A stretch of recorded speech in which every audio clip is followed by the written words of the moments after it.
to the republic for which it stands, one nation, under God, indivisible, with liberty and justice for all. We remain standing for one moment to honor the soldiers who have fought so that we have a meeting like this evening, and the first responders that keep us safe while we do.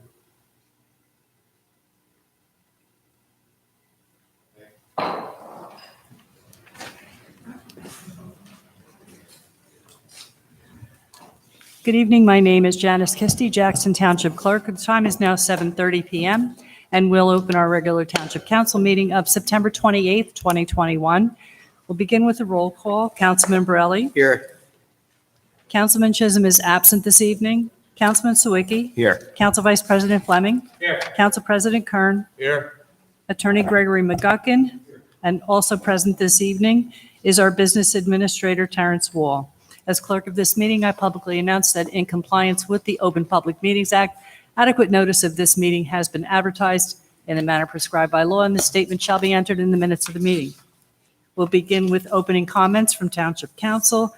Councilman Borelli. Thank you, Ms. Kisty. First, Chief Kuntz shared with the Township Council that there's a display of Jackson Police Department memorabilia available for the public to view until the end of October. That's located on the first floor of our Jackson branch of the Ocean County Library. Included in the display are photographs, police equipment, and items used or worn by Chief Jerry Showell, who served our town from 1946 to 1962, and Chief Walter McCurdy, who served our town from 1962 to 1986. The families of Chief Showell and Chief McCurdy helped provide the personal effects for the display, as well as Major Borden Applegate, who's a retired Jackson police officer. Just want to encourage our fellow residents to stop by and enjoy the display exhibit that's at the Jackson Library, which was created in honor and recognition of the JTPD's 75th anniversary milestone. Thank you for all they do to keep our great town safe and secure. In closing, Jackson Day is this Saturday, October 2nd from 12 to 6 p.m. at Johnson Park. It'll be fun for the whole family, including a parade kickoff starting at 11 a.m. and leading into the park. Opening ceremonies in the park start around 12, which will include the singing of the national anthem, all different kinds of food vendors, a beer garden, musical entertainment. There will be pony rides for kids, $5 wristbands, a petting zoo, game truck, among other things, and also all different kind of other informational vendors, as well as our first responders and firefighters. I want to encourage you all to attend. I also want to encourage you to invite your family, friends, and neighbors to join us. And also, in the last year and a half, we, as a town, would like to honor and recognize our doctors, nurses, and healthcare workers by inviting them to walk in the parade. So if you work in the healthcare field and know of anyone that does, or belong to an organization in Jackson, or coach a sports team in Jackson, and you and your players would like to walk in the parade, please reach out to our township's recreation department at 732-928-1260. They are organizing the Jackson Day event for all of us. So hope to see you all on Saturday. Take care and have a good evening. Thank you. Councilman Sawicki. Thank you. And thank you all for coming out tonight. I want to call attention to the first reading of an ordinance that made the agenda tonight. It's 22-21. This is a revision of an ordinance that I'd authored and the council unanimously passed back in April of 2020, known as the soil fill ordinance. That ordinance passed. It was based on a New Jersey DEP template. It was in response to what the residents of the town had asked of the council, which was to protect the unique environment of Jackson. It was then brought to court by a builders union and a developer, and the judge overturned it. I'm happy to be resubmitting it tonight. It did take a little bit longer than I'd hoped, but we wanted to make sure it was in line with the original intended ordinance, and hope that council will pass it tonight. I also just wanted to recognize a gentleman by the name of Gavin Cahoot, who ran this week's second annual Eagle 5K run. I had the honor of emceeing that. Great turnout by the community, and all the proceeds to that go to our firefighters and their families for scholarships. Again, thanks for all coming out. Get home safe. Thank you. Council Vice President Fleming. Thank you. It is great to see a full room, And it's going to be good to hear from you all exercising your right to come and say things to us. It's going to be an enjoyable evening. I would like to commend, Councilman Sawicki on all the work he did on the soil fill ordinances. He did it once, then he did it again, and he got them both up and running. So we really appreciate that work. Thank you. Thank you. Council President Kern. Thank you, Madam Clerk. I would like to hope that everybody is able to get out and enjoy Jackson Day this Saturday. I hope that the residents have a wonderful time. All the organizations make some money for their respective charities and their respective sports and different organizations that they have in town. Last week, I received my ballot in the mail for the general election in November. Tonight, this meeting is competing against the gubernatorial debate that began at 7. It is so very important that all of our residents that are registered to vote do so. As soon as you have made up your mind, if you received a mail-in ballot, please do not wait to return it. Any resident that is not currently registered to vote based on their current address where they live now should go to the county clerk website and download the form to register as soon as possible. This year, the entire state government, governor, and all members of the legislature are up for election. If, as Jackson residents, you are concerned about how the state took $21 million away from our school district's budget, please vote. If you're concerned about the high taxes that we pay in New Jersey, please go out and vote. If you wish that your children could afford to raise their family in New Jersey and not have to move out of state to be able to raise their children in a home, please vote. If you wish that your parents didn't need to move to Florida or South Carolina to be able to live off of their pensions and make ends meet, please vote. At the last meeting, I was asked about a resolution demanding that the legislature create affordable housing laws and remove the decision-making power from the judges where it currently lies, who have no repercussions for their decisions. The current legislature has not taken that issue up and has no intention of doing so. If you want things to change, please vote. Thank you, Madam. Thank you. May I have a motion to approve executive session meeting minutes of September 14th, 2021? So moved. Second. Roll call, please. Councilman Borelli? Yes. Councilman Sawicki? Yes. Council Vice President Fleming? Yes. Council President Kern? Yes. Thank you. We have one ordinance for second reading this evening. Ordinance 19-21 is an ordinance of the Township of Jackson, County of Ocean, State of New Jersey, authorizing acquisition of real property by negotiation, purchase, condemnation, or eminent domain for property known and designated as Block 6508, Lot 9, also known as Corporal Marcianti Memorial Drive, Jackson Township, New Jersey. So We moved. will now have the public hearing on ordinance 19-21. If you wish to speak on this ordinance, please come to the microphone now. Seeing no one come forth, I make a motion to close public session. Second. All in favor? Aye. Motion to approve ordinance 19-21 on second reading and to advertise the notice of passage and approval in an approved newspaper as required by law. So moved. Second. Roll call, please. Councilman Borelli? Yes, again, as long as there's fair and just compensation for said property. Thank you. Councilman Sawicki? Yes. Council Vice President Fleming? Yes. Council President Kern? Yes. We have our ordinances for first reading this evening. Ordinance 20-21 is an ordinance of the Township of Jackson, County of Ocean, State of New Jersey, authorizing the execution of a lease agreement between the Township of Jackson and the Jackson Soccer Club for the lease of property known as Vista Fields, Block 2201, Lot 2. Motion to approve ordinance 20-21 on first reading and advertise the notice of approval and public hearing to be held on October 12th, 2021. So moved. Second. Roll call, please. Councilman Borelli? Yes. Councilman Sawicki? Yes. Council Vice President Fleming? Yes. And Council President Kern. Yes. Ordinance 21-21 is an ordinance of the Township of Jackson, County of Ocean, State of New Jersey, amending Chapter 298-6 et sec of the Township Code of the Township of Jackson with respect to temporary special permits for entertainment and music festivals.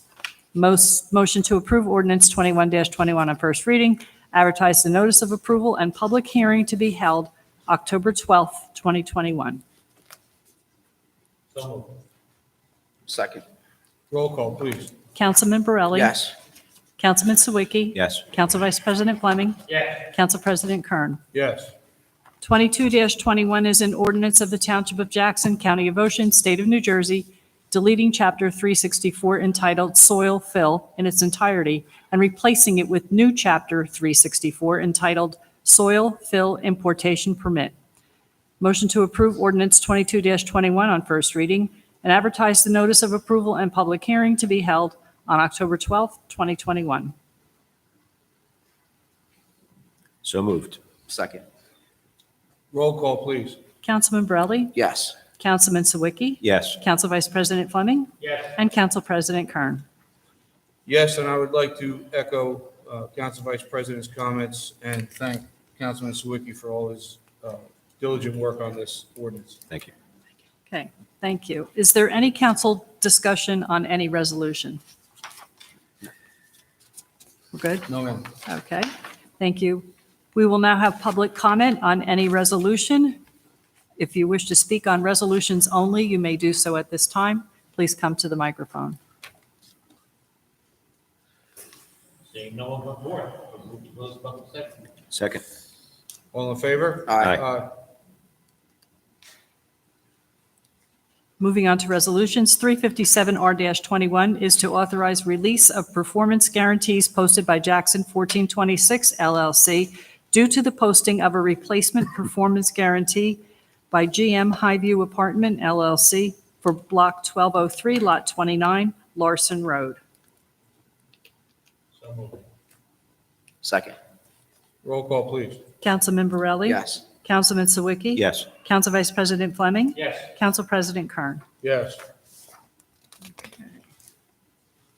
358R-21, authorized transfer of safety and stabilization guarantees posted by Jackson Storage of New Jersey due to a contract of sale agreement at the time of closing to Life Storage LP for Block 4801, Lot 22, 400 North County Line Road. So moved. Second. Roll call, please. Councilman Borelli? Yes. Councilman Sawicki? Yes. Council Vice President Fleming? Yes. Council President Kern. Yes. 359R-21, authorized transfer of cash performance guarantees posted by Jackson Storage of New Jersey due to a contract of sale agreement at time of closing to Life Storage LP for Block 4801, Lot 22, 400 North County Line Road. So moved. Second. Roll call, please. Councilman Borelli? Yes. Councilman Sawicki? Yes. Council Vice President Fleming? Yes. And Council President Kern. Yes. 360R-21, authorize a contract award to Earl Asphalt Company for the project known as 2021 roadway improvements for a total contract price in the amount of $1,868,913.13. So moved. Second. Roll call, please. Councilman Borelli? Yes. Councilman Sawicki? Yes. Council Vice President Fleming? Yes. Council President Kern. Yes. 361R-21, authorized contract award to Earl Asphalt Company for the project known as fiscal year 2020 improvements to Right to Bow Road, Phase 2, for a total contract price in the amount of $459,713.13. So moved. Second. Roll call, please. Councilman Borelli? Yes. Councilman Sawicki? Yes. Council Vice President Fleming? Yes. Council President Kern. Yes. 362R-21 as a resolution authorizing award of a contract to GovPilot for the annual municipal subscription for proprietary computer software materials for the period June 1st, 2021 through May 30th, 2022, in the amount of $53,328. So moved. Second. Roll call, please. Councilman Borelli? Yes. Councilman Sawicki? Yes. Council Vice President Fleming? Yes. And Council President Kern. Yes. 363R-21, authorize the execution of a Schedule C agreement between the Township of Jackson and the County of Ocean under its Schedule C program for calendar year 2021. So moved. Second. Roll call, please. Councilman Borelli? Yes. Councilman Sawicki? Yes. Council Vice President Fleming? Yes. Council President Kern. Yes. 364R-21, consent to the appointment of additional members to the Commission for the Disabled calendar year 2021. So moved. Second. Roll call, please. Councilman Borelli? Yes. Councilman Sawicki? Yes, and thank you for volunteering. Council Vice President Fleming? Yes. And Council President Kern. Yes. 365R-21 is a resolution authorizing the execution of an estoppel certificate regarding the Hesp-Legler landfill solar project. So moved. Second. Roll call, please. Councilman Borelli? Yes. Councilman Sawicki? Yes. Council Vice President Fleming? Yes. And Council President Kern.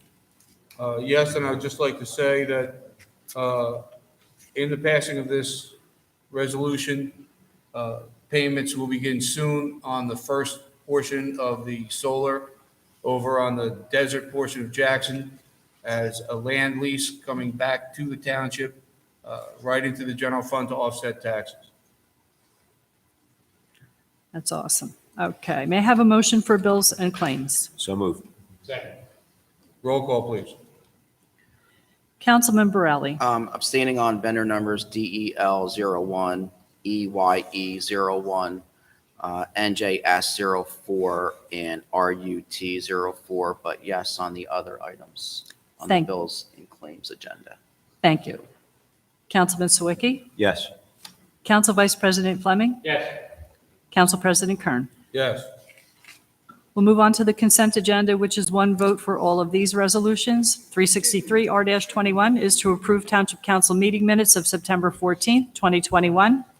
367R-21, authorize the preparation, advertisement, and acceptance of bids for emergency and non-emergency public works repair and service work within the Township of Jackson. 368R-21, authorize the preparation, advertisement, and acceptance of bids. Oh, how do we got that? Something's wrong. Do you have the agenda?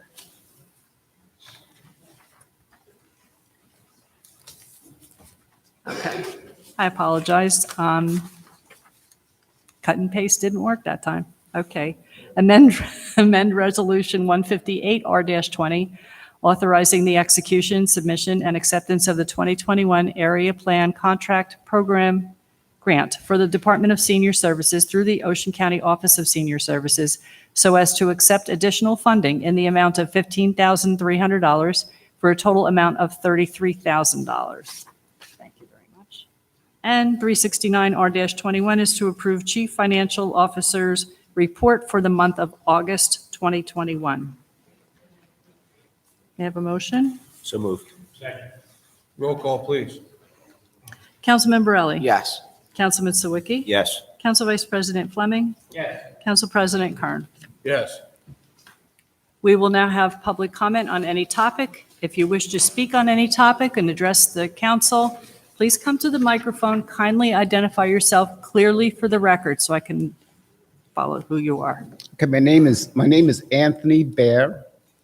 I live at 4 Overlook Drive, Jackson, New Jersey. I've been a Jackson resident since 1985. Before we get started on the reason why I'm here, I want to talk about this RDC 362R21, authorized payment for, annual municipal subscription for proprietary computer software material in the amount of $33,000. Can you please give me what is the name of the computer software that's proprietary that you're purchasing? Council President? Yes, please. Yes, certainly. Thank you. That relates to a product called GovPilot. It's a program that automated forms throughout the various departments in town. That's an annual subscription. So that would relate to licenses and other types of things, open requests that you typically have a manual paper-oriented process to automate many items in the clerk's office and other offices so folks can transact business online at their convenience from whatever device of their choice, and to populate the forms automatically, and also flip it over to Municipay if there's a particular payment. That's another payment module that when COVID shut everything down, we amped up. I got it. Oh, is that helpful? Yes, that helps. Okay. So what I heard today, and what I just learned, since this is only my third meeting in 35 years, the first two being when I came to this town, this beautiful town, I'm assuming there are other ordinances on this proprietary software nature. Where can I find a list of all the proprietary software that our taxpayers pays for? Because what I'm most concerned with is the protection of our public information in your computer systems. And I want to understand the ransom software and the computer security, cybersecurity measures you're taking to protect that. Because like today, here we heard a form software that automates forms. That means taking information off of this device, going to some central system, filling out that form, because you like to see the information that way. You like to see the information that way. You like to see the information that way. Did he sign this? Did he sign that? That's automated processes. That's great. That's efficiency. Okay? But I'm sure there's other purchases of software that this town Sir, we could don't you just know. finish into the microphone? that we don't know. There's taxes that we're paying for under the auspices of proprietary software material. I just want to list them. So on that particular topic, I'm closing my comments, and that's all I have. But the next comment I have is regarding the Whispering Hills development, which I was the third house in there, third actually move in. And I seen what was happening to my neighborhood this year. And I sold my house, okay? And I looked at it, and I looked around, and I say, why am I selling my house? And I said, because different persons of a different religious, in a different upbringing, and a different culture. Please just continue to speak in the microphone. Okay, a different culture or joining. So I was at attorney review and giving my 40-year background, 40 years of background in AT&T as a software engineer.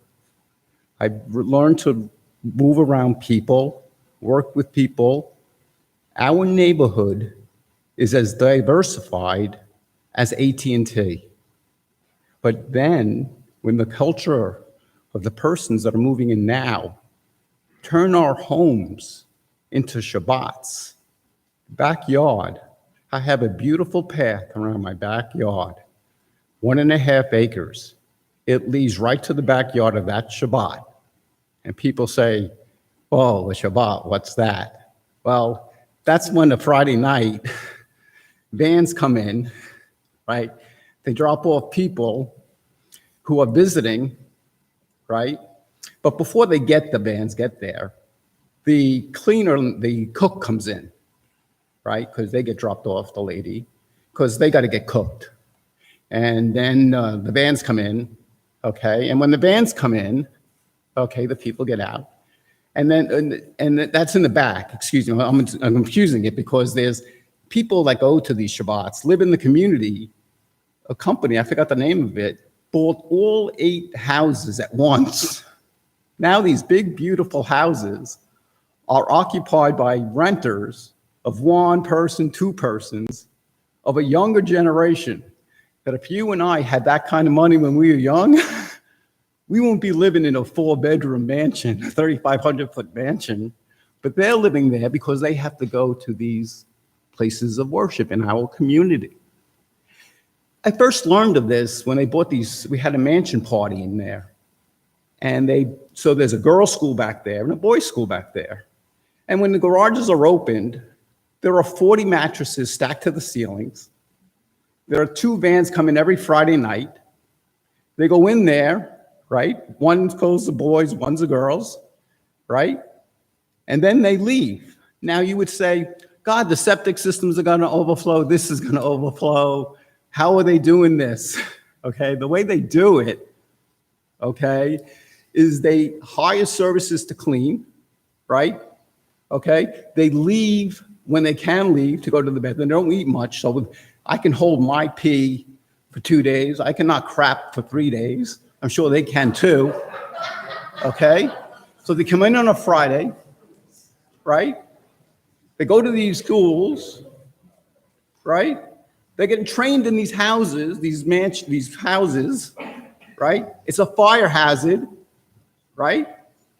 Okay, code violation, okay? That's the 2 houses in the back. The Shabbat that's in my backyard, where the people come from Texas, Ohio, Florida, Maryland, where else? Up and down the East Coast. They're visiting. They're visiting. They're visiting, you don't see them outside until Sunday night. They hoot and holler on Friday evening, right? They smoke cigarettes, they smoke marijuana on front of the stoop. They walk around the lake on Friday and Sunday night when they get out. Now, thank God, I prayed to the Bible. I'm okay. I can now sin and look into the lake, look at my reflection, and say, forgive me. Okay, I go back. Next week, don't you think there's a different set of cars? The only time that any code violation was issued, it's a code violation, right? Running a church in a public residence is a code violation. No question. Because I wanted to do that because I had no money growing up. And I said, Mom, why don't we open our doors and open up a church? That's exactly what's happening. So I call the police. 10 cars, always parked the wrong way. He was out there for 3 or 4 hours. These guys would not come out. How much tax dollars did I spend that afternoon? Nothing I can do, sir. They're just visiting. I called code violations. I forgot the gentleman's name, right? He sort of said, well, we're getting all these calls. I said, fine, you're getting all these calls. Do you tell the police? There's a house, I forgot the number, 39 something, right across the street from the lake. It's got a boulder, it's got a court order on it, I think, a stop work order. Literally, people with New Jersey licenses, New Jersey contractor licenses, are working on a property that they know has a stop work order, has red stickers right on it. They're going working. I walked up one day to the worker. He said, what are you doing? This is a stop work order. I want to give you courtesy and tell your boss that, I'm going to go to the town, and tell them that I got the license number. I took a video of it, okay? I showed one person of this audience the video, right? He threatened me. The worker threatened me, literally laughed in your town's face and said, I don't care about your ordinance. I got a family to take care of, right? Who are you with your big video camera, right? Okay? And he said, also I was doing, sir, I was giving you a heads up that I was going to tell the town that you're doing everybody's work. So here I am, when a police officer can simply drive in my neighborhood that I pay his salary for every 8 o'clock and look at the house, see that there are 3 workers, see the red sign, go to the code department, see that there's a code violation. Someone could tell the fire department that there's 40 mattresses, people living in these houses. Go inside, look, okay? Don't drive by, look from the car. Oh, they're visiting. They're parked the wrong way. We did everything we could do. You didn't do anything. You didn't enforce the law.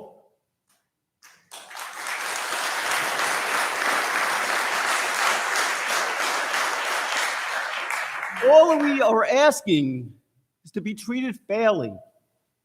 None of us in here would do that because we have respect for government. We have respect for community. That's all we ask, is respect from everyone in the community and to enforce the laws. Everyone in here raise their children to enforce the laws, live by the values of the community, not circumvent them or not care about them and definitely not respect them. If we did that, and who said it? Mr. Kern, the reasons to vote.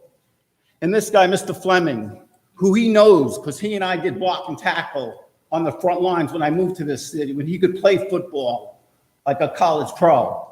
And I went head to head with him, okay? We have reasons to vote. One of the reasons not only to vote that our taxes are high, but that our government in Jackson Township is not doing their job today.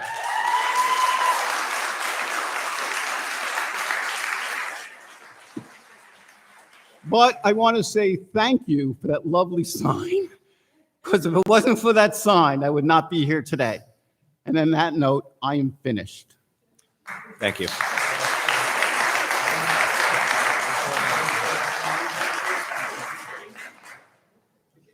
Before, sir, Do you have any questions? I don't have a question. Would you like any more detail? Because I have a lot. I'm certain that you do, and. And I hope I get respected for the time I spent, and these people get respected for the time they listened. Take action.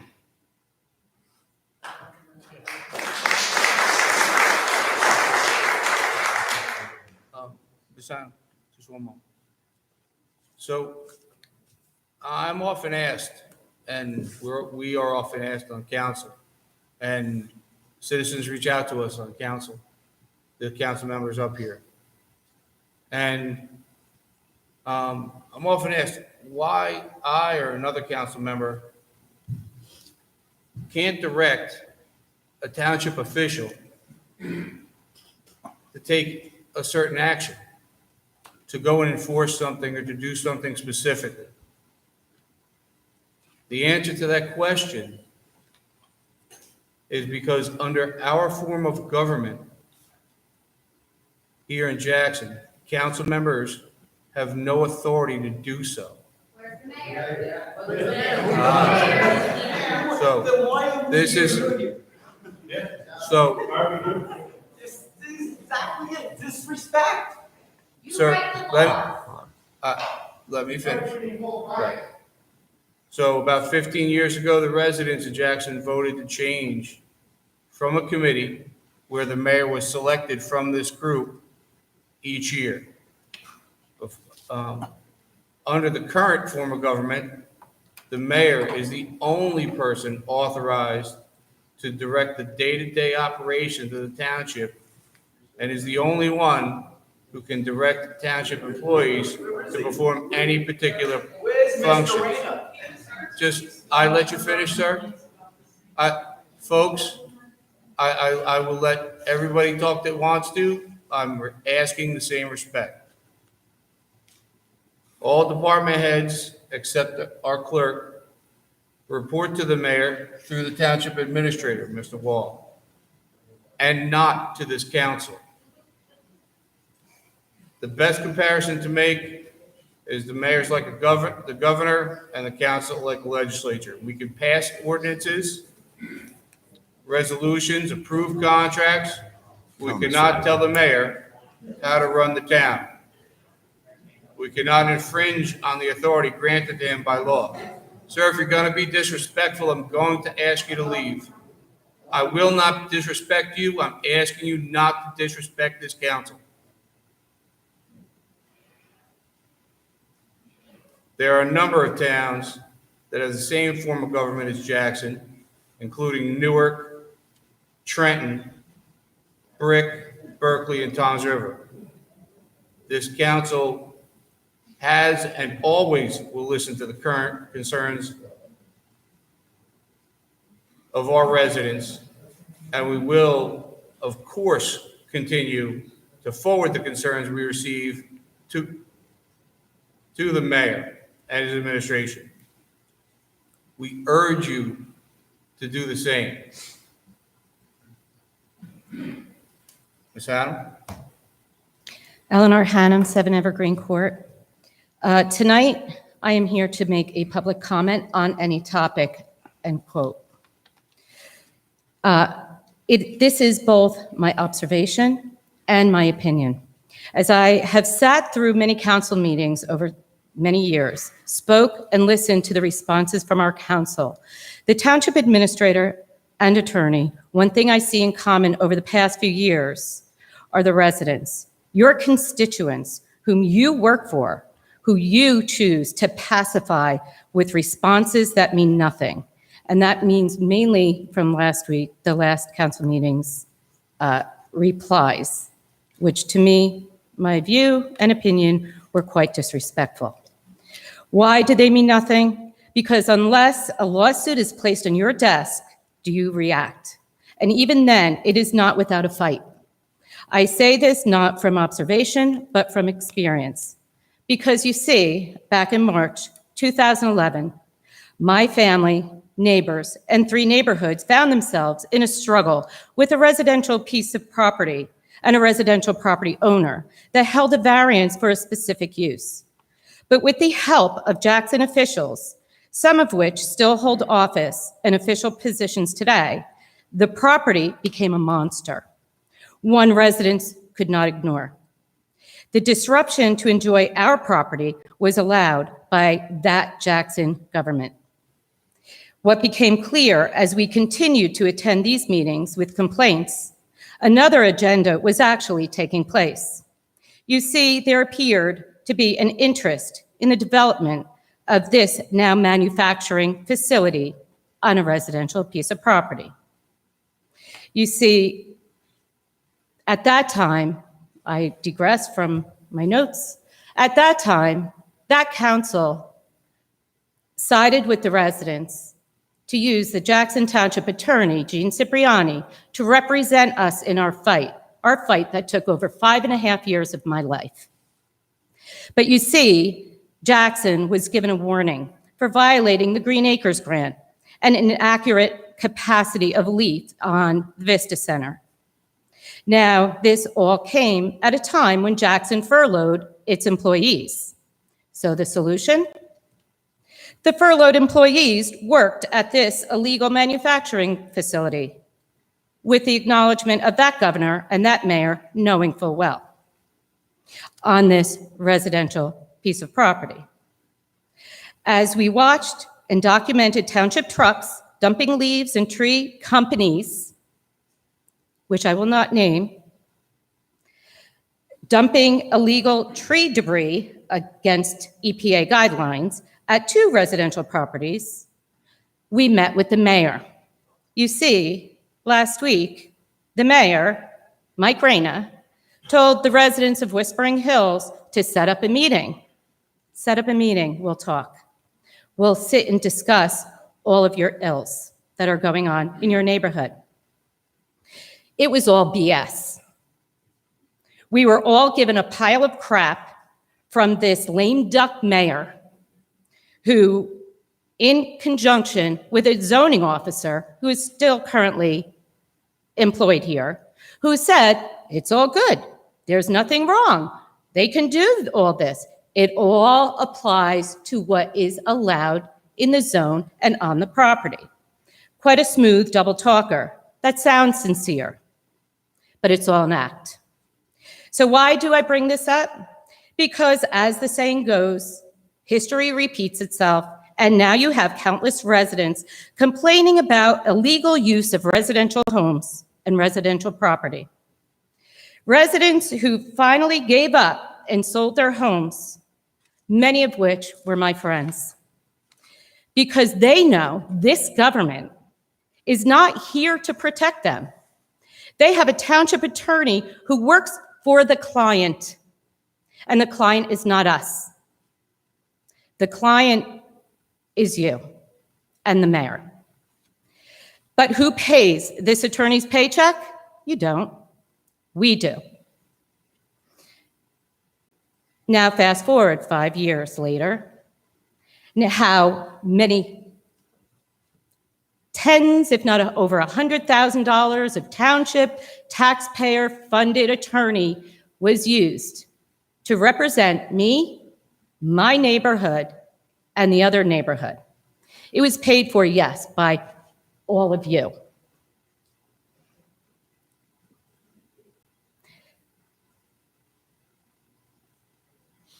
So this township attorney was paid for with taxpaying dollars to represent us, to fix the mess that this government and this mayor and the code enforcement agent at the time and the zoning officer had made.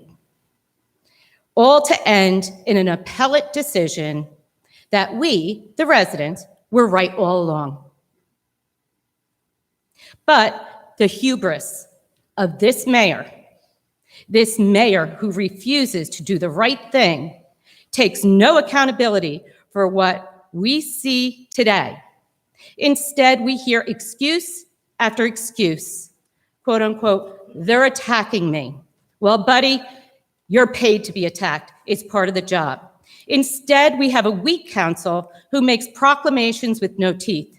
But as you cower at the gobs of money exhausted at anti-Jackson media campaigns, journalists who continue to spew the lies of a one-sided story and refuse to fix the lies after countless residents call those journalists to hear or even tell the truth as to what is really happening in this town is absolutely disgusting. A DCA's office who won't call you back. A real estate commission who in itself is corrupt by those paying their paychecks, not to mention the millions of dollars that they have donated over the past few years in political campaigns.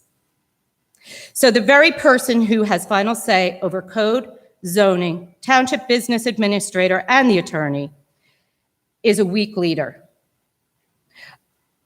A similar weak leader, and I will take the example of King Louis XVI, in which I am starting to teach next week. As he took France as it was falling apart, because he listened to his nobles, AKA all of your politicians, your Ocean County executives who are telling you all what to do, all those state officials, all of those developers.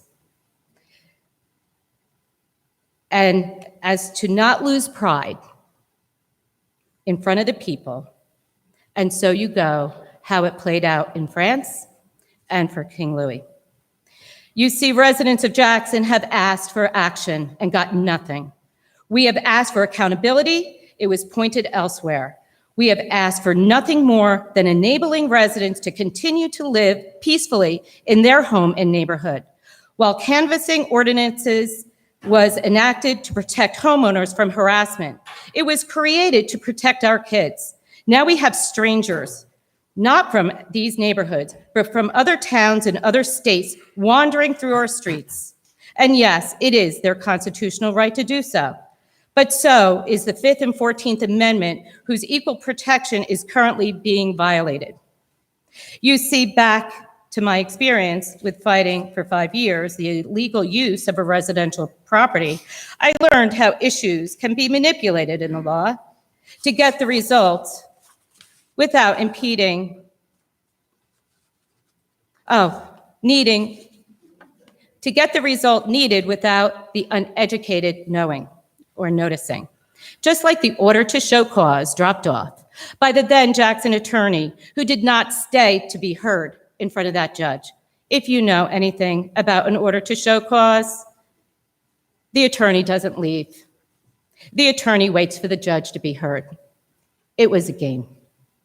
The same complaint that I see and I had read in the complaint on 71 East Connecticut Concourse, where it impresses more that the issue is the complaints of the residents and neighbors and not the imminent health threat for a structure that has not passed inspections, has no egress for the amount of volume that is occupied in it, and the safety issues or fire codes, in which it also has no CO.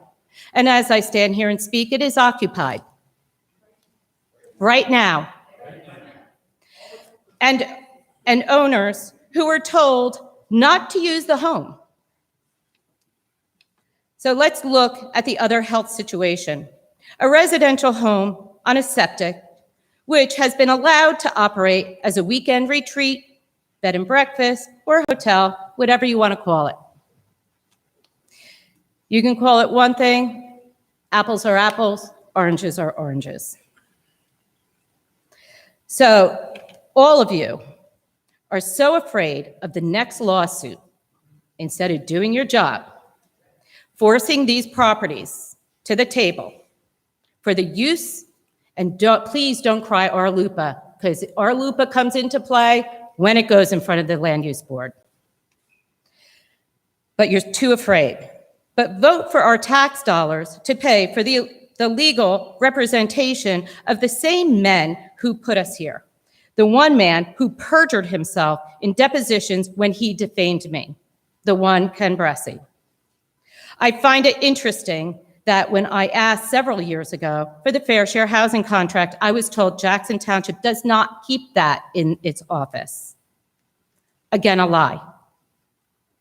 Again, that councilman, Mr. Bressie, did not want the residents to know how badly he screwed them. I did obtain that fair share housing contract, had to go through a few hoops. Mr. Mazuzak thought it was quite amusing that I was told that you don't have a copy. Again, I just learned a valuable lesson about ethics in our local government. And now I listen to opening comments from this council that change is inevitable, that back in the late 60s and early 70s, the influx here was not well received, and tried to compare it to what is happening today. The difference is, back then, residents followed the law. They did not come here to violate their next door neighbor's peaceful enjoyment of their homes and property. Today, your analogy does not jive. Cultures are different? Yeah. I embrace culture diversity. But there is a far cry from a diverse culture that lives a certain way and violating the law. And there is no excuse for violating the law. So now we have people who are intentionally violating our laws, who could care less how they destroy their neighbor's quality of life, and the objective is to just get them out, get them to sell. And the neighbors right next door to 71 East Connecticut Concourse, you better believe every time they walk out that door, that rabbi on the other side, you want to sell your home yet? You want to sell your home yet? It's intent, and you choose to do nothing. And the police force choose to do nothing. I will digress. A little story. You know, as I have spoken here on many issues that concern me, concern our residents, and I'm only here on behalf of our residents. I actually care for this town. I love this town. So I found myself in a situation, social media is a terrible thing. Now I just kind of scroll and I'm like, yeah, I'm done with that. But there happens to be social media platforms to our two specific Facebook pages designated to destroying me, my quality of life, and the fact that I'm a teacher, because the allegations definitely could take my job. So what do?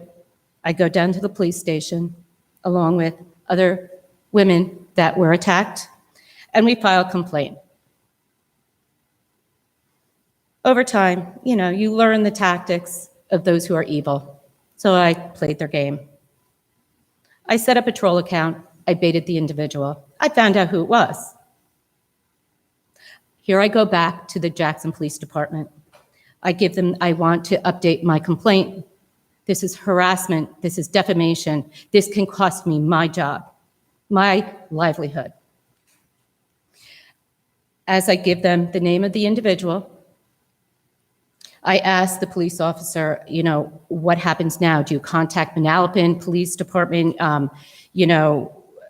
What are our next steps? Do you know what I'm told? And you wonder why people don't come and people don't speak?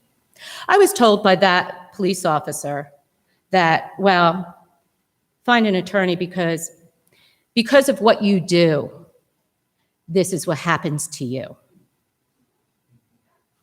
verbatim. This is our police force. Disappointing. My son-in-law is a sergeant.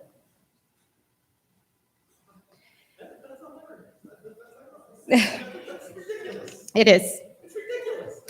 Now I have, because, a few years back, when I was very vocal, 2 cars mysteriously in the middle of the night caught fire. I now have cameras around my house, but as you see, these undertones of cultural differences is not being played out as cultural differences. This is a war about imperialism of a town. It is not about culture. It is not about religion. This is about power, ownership, and control. And if you don't see that, you're mistaken. I suggest you go back through your history books. There is definite intent in these neighborhoods. So I end with this. I thank you for updating the soil importation ordinance. I hope testing is included, because I heard comment of permit. So the importance of the soil importation ordinance is that this soil is going to be tested, because as we know, Jack Morris, who now will be developing Jackson Park, has contaminated 3 developments throughout the state of New Jersey with soil that he imported. He is also a corrupt individual that did not like having to talk to the likes of me. I still wait for the clear cutting ordinance. I did send quite a bit of information on that, I appreciate it. and I hope that something can be done.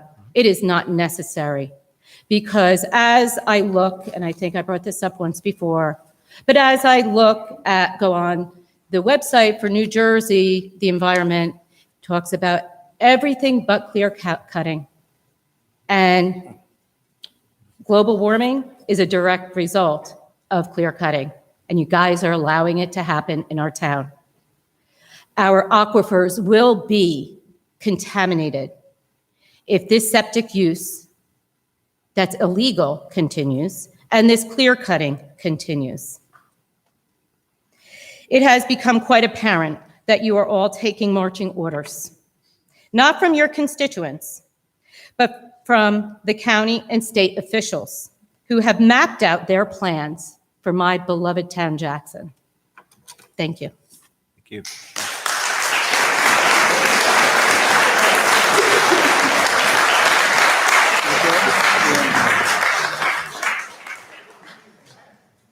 Good evening, Richard Chulo, 215 Grant Avenue in Seaside Heights. I come here tonight for 2 purposes. The first is, the last time I stood before this governing body, I drew your attention to an email that I had drafted to each of you regarding a document that apparently had somehow or another managed to find its way into the public domain outside of the traditional OPR protocols. And each of you acknowledged that you had received that email. If I'm not mistaken, Mr. Fleming, you assured me that the legal department was conducting an investigation. At that meeting, you said you would have nothing further to say on the subject because it was a matter of personnel. That meeting was 2 months ago, so I'm here tonight to ask for an update on whether or not the investigation has been conducted, if it has, if it's been completed, whether there were any conclusions drawn from that, and if so, any actions were taken. I'm going to have to defer to either our administrator or our attorney. Your attorney, please. Sure. Briefly, because Ms. Cusinelli is here tonight, and I wanted to get up here quickly behind Ms. Hannum because she just had mentioned some of the more volatile attacks that she's endured online and social media. This particular document was an email chain between the chief of police, and if I'm not mistaken, I don't have it in front of me, but I believe it was Mr. Wall. That document was confirmed not to have been released through the OPR protocols by Ms. Kisti. And I came here tonight months ago and asked how it was that that document then did become out into the public venue. And as I said, Mr. Fleming assured me that my email to you was being taken seriously, that the legal department was initiating an investigation, and that at that time he couldn't comment any further. So I would surmise, and I don't want to overstep my boundaries, that Mr. McGuckin should probably, as the head of your legal department, probably be able to at least comment on the questions I've asked tonight. The investigation continues, and that's all I can say. I'm only laughing with them, I'm sorry. So just for purposes of clarification, because Ms. Hannum mentioned a specific individual who had targeted her, her job, her family, friends of her family. The responsible party in that particular case is an individual that's known to many of us to conduct himself in very similar patterns. Just yesterday, Ms. Cusinelli and I filed a motion for a default judgment. We sued this person. He didn't even answer the lawsuit. But the truth is that Jenna has come under particularly vicious assault because of this particular email chain. And if the investigation continues, I at least have, I think, the right to ask the question, is it winding down? Are we getting to a point where we believe we're going to reach a conclusion? Is it heading in a particular direction? Is it are we just chasing down a rabbit hole that we hoped to one day find? Like, in other words, do you think there's an end to this, or is it likely to end with no satisfactory There's always answer? an end. I mean, what the outcome of that, I couldn't tell you yet. Okay. I'm just going to share my concerns with you again tonight because I shared them with you 2 months ago. If a particular individual cannot be specifically identified as the, for lack of a better term, I'll say the perpetrator of this, I would submit, and I would assume Ms. Cusinelli will speak to this, that she's going to have no alternative. She suffered damages because of this. And the consequence of that is that somebody needs to be held accountable. Right now, the only body or individual that can legally be held accountable would be Jackson Township, because it's your responsibility to maintain those documents in a secure manner. If she could identify, and Jenna, certainly follow me after this, if she can identify a particular individual, I don't think she wants to include Jackson Township in any legal action. She would much prefer that legal action be directed to the specific individual that's responsible. So hopefully we can get to that. The second reason I'm here, and it's a curiosity question more than anything, and again, I've known Mr. McGuckin for a long time, so if it seems that I'm picking on him, I'm not. We've had a very cordial relationship, but as an exercise, I sat down, I looked through, if you can imagine, I pulled out the old telephone book, I jumped onto Google. Do you know how many legally recognized, and by legally recognized, I'm saying township, legally recognized synagogues you have currently in Jackson Township?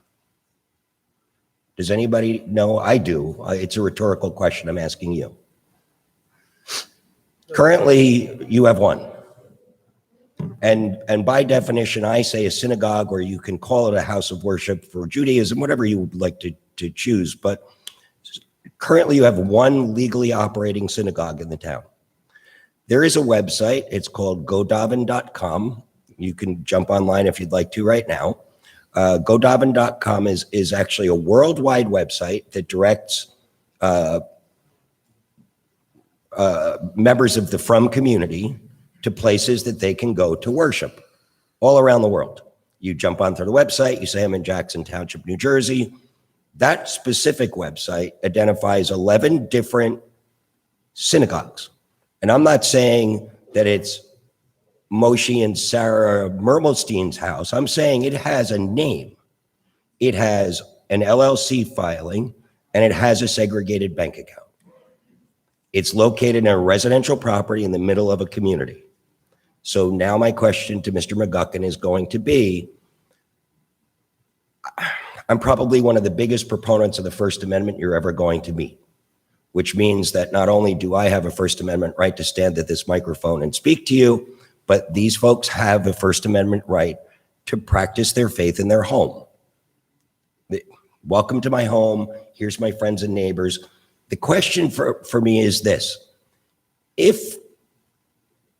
me back up. Is there a clear delineation between an individual practicing their faith and inviting their friends and family into their home for the purposes of doing that, and actively promoting an established commercial enterprise that has a bank account?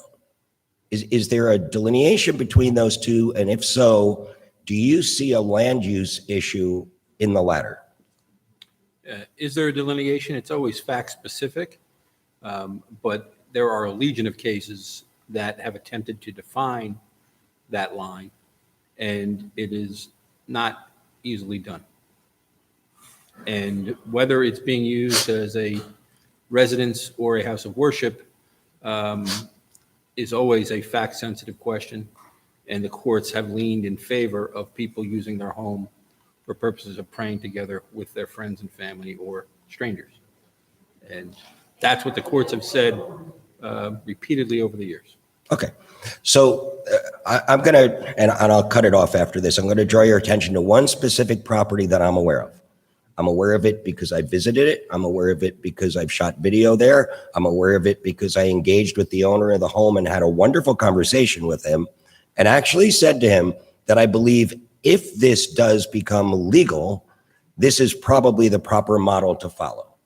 The address is 37 Brookwood Parkway. Now, I believe, if I'm not mistaken, Mr. Papuro was here. Maybe you want to bring him up and ask him to answer a couple of questions when I'm done.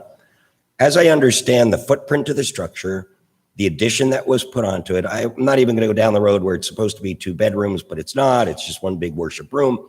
To me, the addition and the percentage of the structure now being used for religious purposes as opposed to residential purposes, the religious use exceeds the square footage being used for residential. Is that an area of concern in terms of land use? Has there been a change of use on that property when that ratio goes that way? It is not determined by the ratio. What's that? It is not determined by the ratio Can you? or the square footage or the percentage of the property used for one purpose or another. It's not determined by that.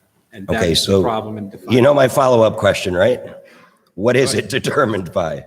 Whatever a judge says based upon the facts of each particular case. So, okay, so in the 37 Brookwood case, despite the fact that it's clear that a majority of the physical structure is being used for that purpose, that's subject to interpretation, and a judge might or might not grant some weight to that? That's correct. Okay. So following that on to 71 East Connecticut Concourse, if I'm not mistaken, and please correct me if I am, you've actually been in that property. I've been in the bottom portion of the property. Not Okay. upstairs. And I know that having read as many things as I could possibly obtain through Oprah, there were some legitimate concerns in terms of structural integrity. And I'm asking if you could just share an opinion in terms of the bottom of that structure, because representations were made in court documents by the defendant's attorney that there is a tenant present. And in my eyes, to establish a tenancy, there should be certain standards established. Like, for instance, there should be a prescribed bedroom. And it's my understanding you didn't find that on that property. Now, correct me again if I'm wrong. Richard, I'm not going to comment because that is the subject of discovery that's ongoing right now. Okay. So I'm not going to comment on that. It's All a right. public meeting. And Okay, so then just to summarize, the investigation into what we believe is a leaked document is ongoing, right? Well, is it a leaked document in violation of the law is one question. Don't know. I'm not convinced yet either. Yeah. Until that answer is made, then I can't give I can't give the governing body any further answer. Okay. And that's where we're at. All right. And then I forgot one final point. So at this juncture, I've identified 11 specific properties currently operating as clearly identifiable commercial enterprise synagogues in residential properties. Is this something that you believe is actionable for code enforcement or zoning, or would you offer an opinion that you said it's a case-by-case basis? I've been, They're taxed. Look, code enforcement and zoning, I think, are working not literally overtime, but figuratively overtime right now. And I don't want to send them on wild goose chases, but I think these specific 11 properties probably should at least subject themselves to some all I can scrutiny. say is any property that people feel is being used in an improper manner, the process is to submit that information to the code enforcement, and they're going to do an investigation. Okay. I'm done. Thanks so much. Thank you. Thank you. With that, Mr. Wall, Yes, sir. would you announce what you mentioned earlier about the code enforcement hire? Oh, sure. And just briefly, folks are rightly and justifiably angry about people not following the law.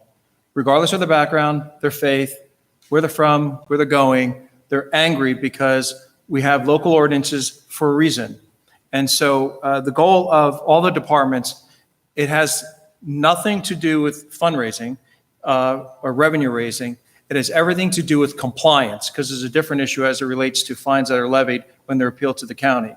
So staying in my administrative lane, and I won't speak to the politics and the different discussions of that type, but I'm here since January 2019. From a mayor and administrative standpoint, we have local ordinances for a reason. They're to be followed by everyone, regardless of your background, race, creed, color, and it's supposed to be fair and equitable to everybody. And compliance is the goal.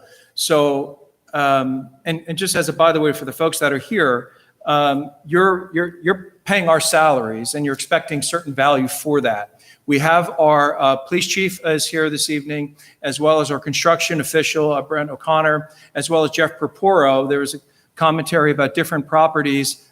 Even just now, the gentleman indicated the 11 potential items that could potentially be in non-compliance. Well, the head of the department is here, and I could tell you just bluntly, any reference point or area of concern, and by the way, working collaboratively, the mayor's office and the council's office works collaboratively together. So I would also get referrals for issues of concern that may or may not be an issue, and they are, all of them, 100% are referred to the appropriate department. That may be zoning, that may be code enforcement, it may be the police department, it may be all of them, just to be clear, because they work collaboratively together. Every single department meeting that we have on a monthly basis with all departments, just so it's clear, when this topic comes up, the part of local ordinances about folks being able to have the quiet enjoyment of their home and for people to following rules and being respectful and civilized with their neighbors, it's very, very simple because I'm the one saying it. We have local rules for a reason. If someone is violating the rules, it's very simple. They go to court, period. And that's with about 16 different departments that we have here. And that's simply not code enforcement or local ordinances. Generally speaking, we're a nation of laws, and we should be a nation and a country and a municipality of mutual respect for each other. So, but to your point, to get to your point, but I wanted to give that primer about how we conduct our administrative affairs in conjunction with the council and in conjunction with the taxpayers and other user groups. There was clearly a need for additional coverage. One of the complaints that we had was, to what extent are you able to manage a call when it comes in the middle of the night, or it comes in during off hours and they're not working, or it's the weekend, it's a Saturday morning, it's a Sunday afternoon?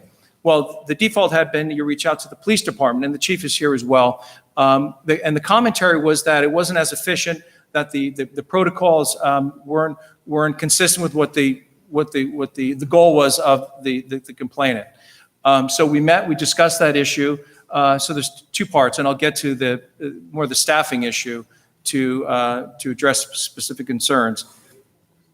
We're revising the protocol within which the communication officers handle inquiries. So folks should feel comfortable anytime, any day, 24/7, 7 days a week. If they see an area of concern that they wish to have addressed, they can confidently contact the police department. And if the council president wishes at some point during the meeting, the department heads are here too, and they can give you a macro view of how they work and how they operate, so you understand the value that's being provided to you. So that's one item. Specific to staffing, we are engaging in having complete coverage for 7 days a week, for full days, because unfortunately, in a 100 square mile town with approximately 60 or so thousand people, you have the vast majority following the rules, respecting each other, and raising their families to live, work, and play, and succeed. However, there are folks who violate the law, who don't care, who disrespectful of their neighbors, and even when provided with summonses, continue to disrespect and continue to not care and not be concerned with multiple summonses. And that's very difficult, and it's a very unusual happenstance when that happens. So then what do? You have fuller coverage, so we have an additional full-time code enforcement member starting, I believe it's about next week. So we have full coverage on Saturday, full coverage on Sunday, and subject to a few additional interviews, additional coverage to bring a full day coverage from the morning to the late afternoon, to the early evening hours. We're fine-tuning that. So if it may be dinner time and you know from history that the offices are closed at a certain hour, well, we want you to know and feel comfortable that we're still adjudicating your local ordinances that you're paying taxes for, consistent with the goals and objectives of the council, on a full 7-day-a-week basis. However, there still will be times when you may reach out to the police department, and there's different protocols, or revised protocols, I should say, updated protocols in place to be able to better manage those issues when you're dealing with persistent violators. And it's really unfortunate when that does occur. However, when fines are put in place, or rather summonses, I should say, that's a court process. We are not involved in the court process. That is not a legal place for the administration to be involved with. The police department is a separate entity. The court system is a separate entity as well. So once it's in that area, then that's a different path. So the majority, if not all of the different properties I've heard from time to time, my best recollection is that all of them are in some state of summons, enforcement, or court, or litigation. So the notion that summonses are not issued, or folks can work with reckless disrespect of their neighbors, I'm here to tell you that's not accurate.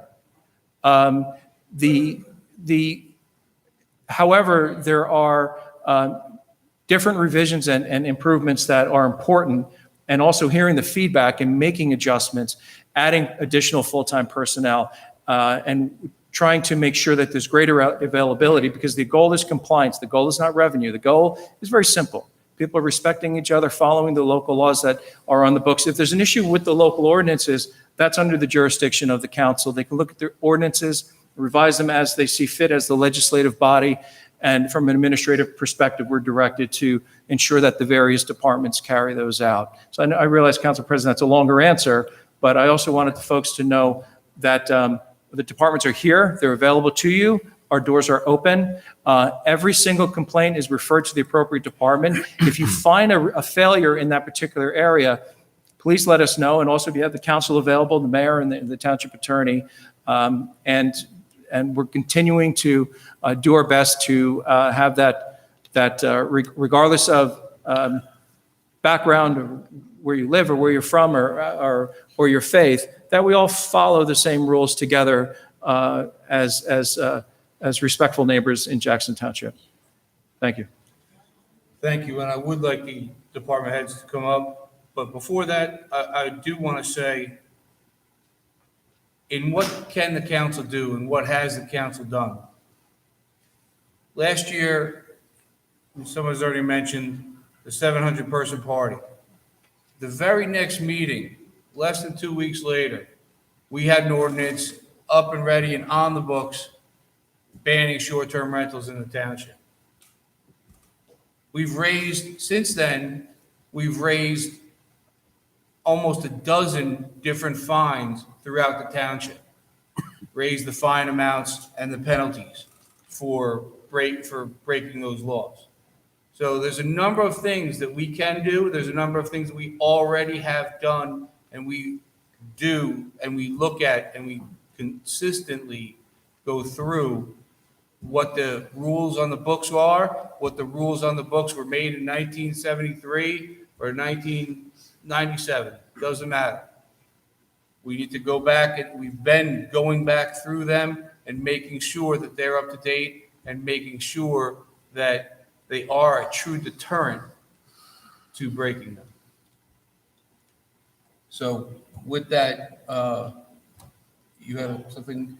I just wanted to clarify, in case it was lost on the audience, this forum, as the council president mentioned, it is a council meeting and we are here to really make or adjust our local ordinances.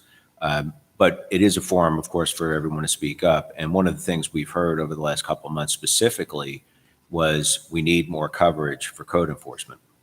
And again, it doesn't matter who's breaking the law. Laws cannot be broken by anybody, right? You can't just choose which ones you want to follow. So I just want to be clear so the residents hear it loud and clear from you, Mr. Wall.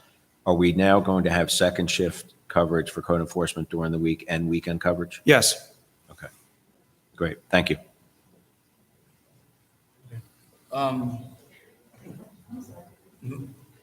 You know what? Let's have a few more people go and then we'll have the department heads go. Mr. Wall, okay? Your That's meeting, That's sir. going to be the plan. Yes. Okay. Whoever's next, go right ahead. Hi, my name's Carrie Smith. I live at 69 East Connecticut Concourse, directly next door, 271 East Connecticut.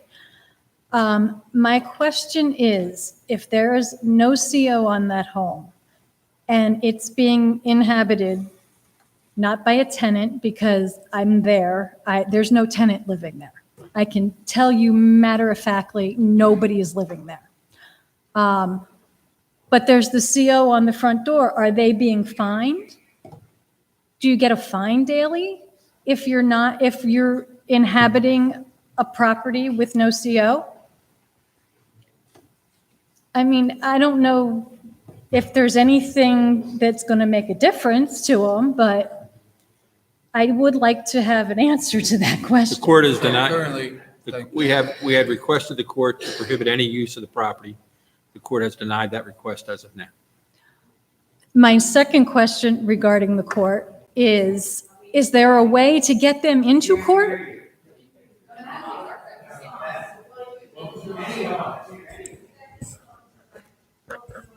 Okay, I'll try a little bit. Hold on. I mean, they've postponed it 4 different times, and now this last time they were a no-show. I'm getting tired. You know, we are long-standing Jackson citizens, and I'm tired. They have cars up and down my street. I couldn't pull out the other day. Sometimes I can't pull in my driveway because of the people walking that won't allow you to, because they're walking to the house. Today I got home at noon. 50 men and little boys were walking out of that house. I don't know what else can be done, but something has to be done. I can't speak to the municipal court summonses because I'm not handling those as are by the municipal court. As far as the Superior Court case, we are doing an expedited discovery schedule and we are proceeding in that regard. But there's no timetable. I can't recall the exact timetable, but it's an expedited discovery schedule. So I want to say 60 days or so, we should be getting close to the end. So since they didn't show last time, it goes. When you say didn't show, where didn't they show? What do you mean?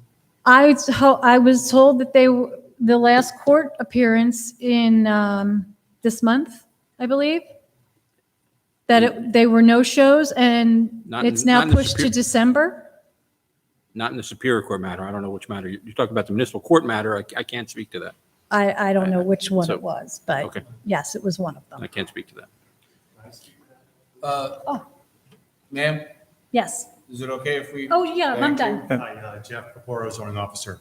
As it pertains to the summons is on 71 East Connecticut Concourse. There were 2 summonses written that were in court and were scheduled to go to trial. I've yet to hear from the court when that trial date's going to be. Since it was set to go to trial, a 3rd summons was written because we did visit the property and did write a new violation and a new summons. The new summons was scheduled to be in court, I believe, September 9th. There was a failure to appear, so the court gives a little bit of latitude to a first-time summons if they do not appear. It's scheduled to be back in court. I don't have the exact date, but as we speak, no discovery has been requested on that 3rd summons. As it pertains to 3 other properties in town that I have summonses on, again, 2 of the 3 that are remaining have yet to have been requested to produce this discovery, because I don't know what their angle is, but when I get a court date, we appear and we try to satisfy and look for compliance. Mr. Purpura, Yes. according to that resident, it sounds like there's still folks occupying that house. Is that permitted right now, or should they no longer be entering that home? I don't deal with the COs. I deal with the land use part of it. And I can't speak to the CO process because that's a housing department. Mr. McGuckin, assuming there isn't a CO on that house, should anybody be occupying that house right now? The court has not prohibited them from using the house. Okay.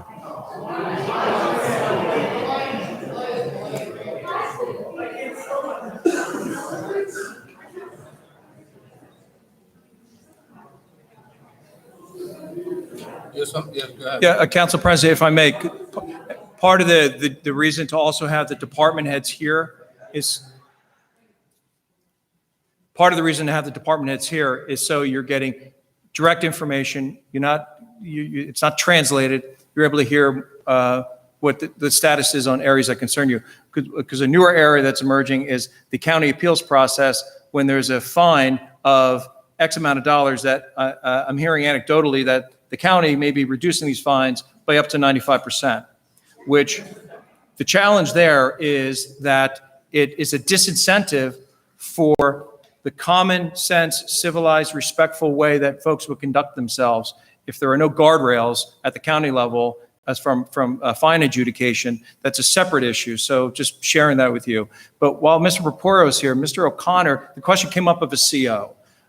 If Mr. O'Connor is Brent here, I was here. Oh, great. No, you're right there. I'm sorry. And Jeff, you could stay up. But basically, part of the collaboration of the different departments, you've been, in the meeting, you're hearing some of the different thoughts. Can you share on a macro level the work that your folks do, and particular to COs or CCOs and that kind of thing related to enforcement? Absolutely. It was brought to our attention that there was construction going on to the home. The house was posted with a stop work order. They didn't obey. Another stop work order was also posted with that. Fines and penalties are accruing every day with this. As far as the amount of people living there, I don't know. But the house does not have a CO from housing, from what I understand. And, we're just trying to move forward every day on it. So fines are accruing every day? Yes. Yes, So sir. every day a new set of fines is issued? Yeah, it's continually rolling. $2,000 a day. Yep. Yes, it's 2,000 and growing. Yeah. So, Mr. O'Connor, you said they're accruing they are accruing at 2,000 a day? Yes. And approximately, where is it Well, at? it's compounded by the first violation and the second violation. I don't know the actual figures because Folks, please, so we can hear. I don't know the actual figures because I didn't come prepared to discuss individual properties. So it more likely is more. Months of? They're fines? months way overdue, yes. Months of fines Months. at $2,000 a Yeah, day. it's weekly, by the way. They get a weekly fine of what's posted. Of 5 days? Of 7 Yeah, days? it's 5 days, 5 5 working days. So $10,000 a week? I just want to be clear. It might be more than that. I don't know at this particular time. Okay, depending on what the original fine was. That's correct. Okay, so it's the same fine every day. Right. Got it. And it's reissued every week. That's right. Okay. And now, the BA said, and you may not have this answer, that at somewhere in Ocean County, they can appeal. That's correct. They Fine. have not filed an appeal as of yet that I know of. All right, and who would that be with? It would be the Ocean County Construction Board of Appeals. Just for the edification of the public, if I may, Council President, Mr. McGucket indicated these are public meetings. I would certainly encourage anyone interested to attend these meetings, particularly when there's any item from Jackson on the docket. So you can be fully informed about the following process, and it'll give you a sense of some of the challenges in seeking compliance of your local ordinances here in Jackson. Is that correct, Mr. McGucket? Correct. And that's the Ocean County Construction Board of Appeals? Correct. That's correct. If I may. Okay. Yes, sir. Mr. O'Connor, since we have presumably a lot of residents from the Whispering Hills development here as well, there were at least 2 properties that have been mentioned over the last couple of meetings. One is 41 Mill Pond, the other is 16 Short Hills. Correct. Can you give the audience an update on what you did there, if anything? 41 is, they have 2 stop work orders, 2 violations for not complying with an order. Their fines and penalties, last check was a couple weeks ago. It's close to $70,000. Okay.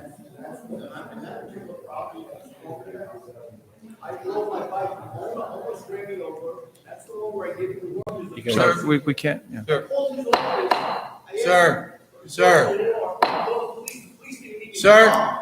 Sir,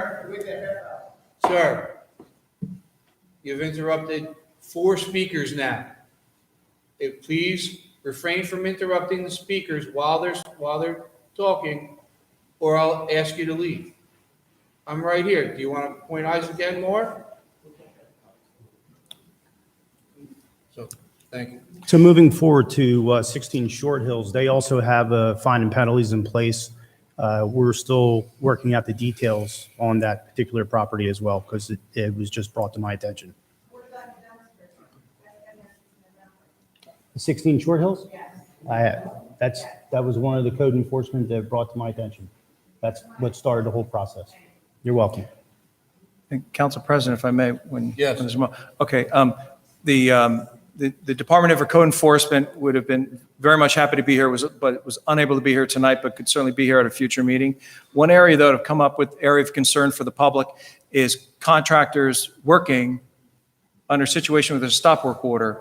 So regardless of the address, agnostic on the address for the moment, just so folks are educated and informed on process. Chief, if you have a moment, there's a collaboration between the UCC office, the building construction office, and the police department to better assist with this disregard by contractors that allegedly purposefully and knowingly work in an area, whichever the home, agnostic to any home, where they also, according to the township attorney, they can also be cited accordingly. Would you like to discuss your collaboration and also just briefly touch on the refined process with calls regarding code enforcement during off hours with our communications folks?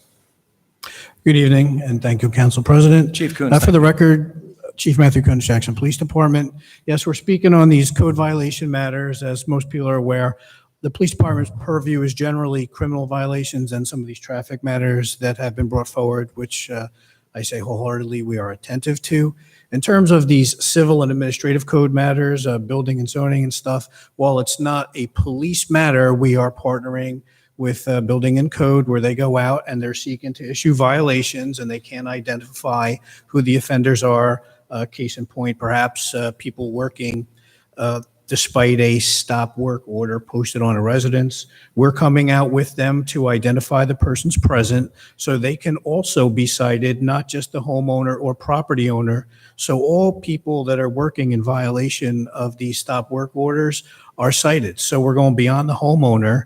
And this is in consultation with the business administrator, township attorney. We've determined that we can proceed in this manner as well. So we're assisting building and code and making sure that all persons that are engaged, not just the property owner, are cited. And we're hoping that this is going to curb that defiance of the stop work orders. And of course, after hours, we've improved our access to the inspector's code, et cetera, so that regardless of the time of day, we should be able to get a coherent answer on the best way to proceed with any of these enforcement matters. But we're partnering more and more after hours than we have in the past, and we'll continue to do so. And Mr. O'Connor, do you want to follow on with that a little before? Yes, so what'll happen is we'll get a notice to come out from a residence, probably from code enforcement. I'll go out to verify that the work is going on. I'll call dispatch. They'll follow up and come out, and then we'll cite all the contractors on the property that are physically doing the work instead of going after the homeowner. This way, maybe hopefully this will discourage the contractors from trying to get in. A lot of times we go up, there's no posting on any of the vehicles. So it's just, a driver's registration for the license plate. So we don't know we can't write orders against them. So that's why we're involving PD. So right now, if there's a stop work order on a home and there's a red sticker right on the front and there's people inside doing work, contractors inside, licensed or not, doing work, at that point, every single individual in that home, when you arrive with PD, would receive a summons. That's correct. Do we know how much that summons is off the top of our heads? No. Okay. That's something, please get back to us on how much. Yes, we would follow the local ordinance, but again, when these are appealed, bear in mind the Construction Court of Appeals, correct, Mr. McGuckin? It depends. If it's the construction code official's order, that would go to the Construction Board of Appeals. Okay. The point being, it's a multi-jurisdictional issue, so folks should feel empowered on whether it's county level, local level, to have the quiet enjoyment of your home.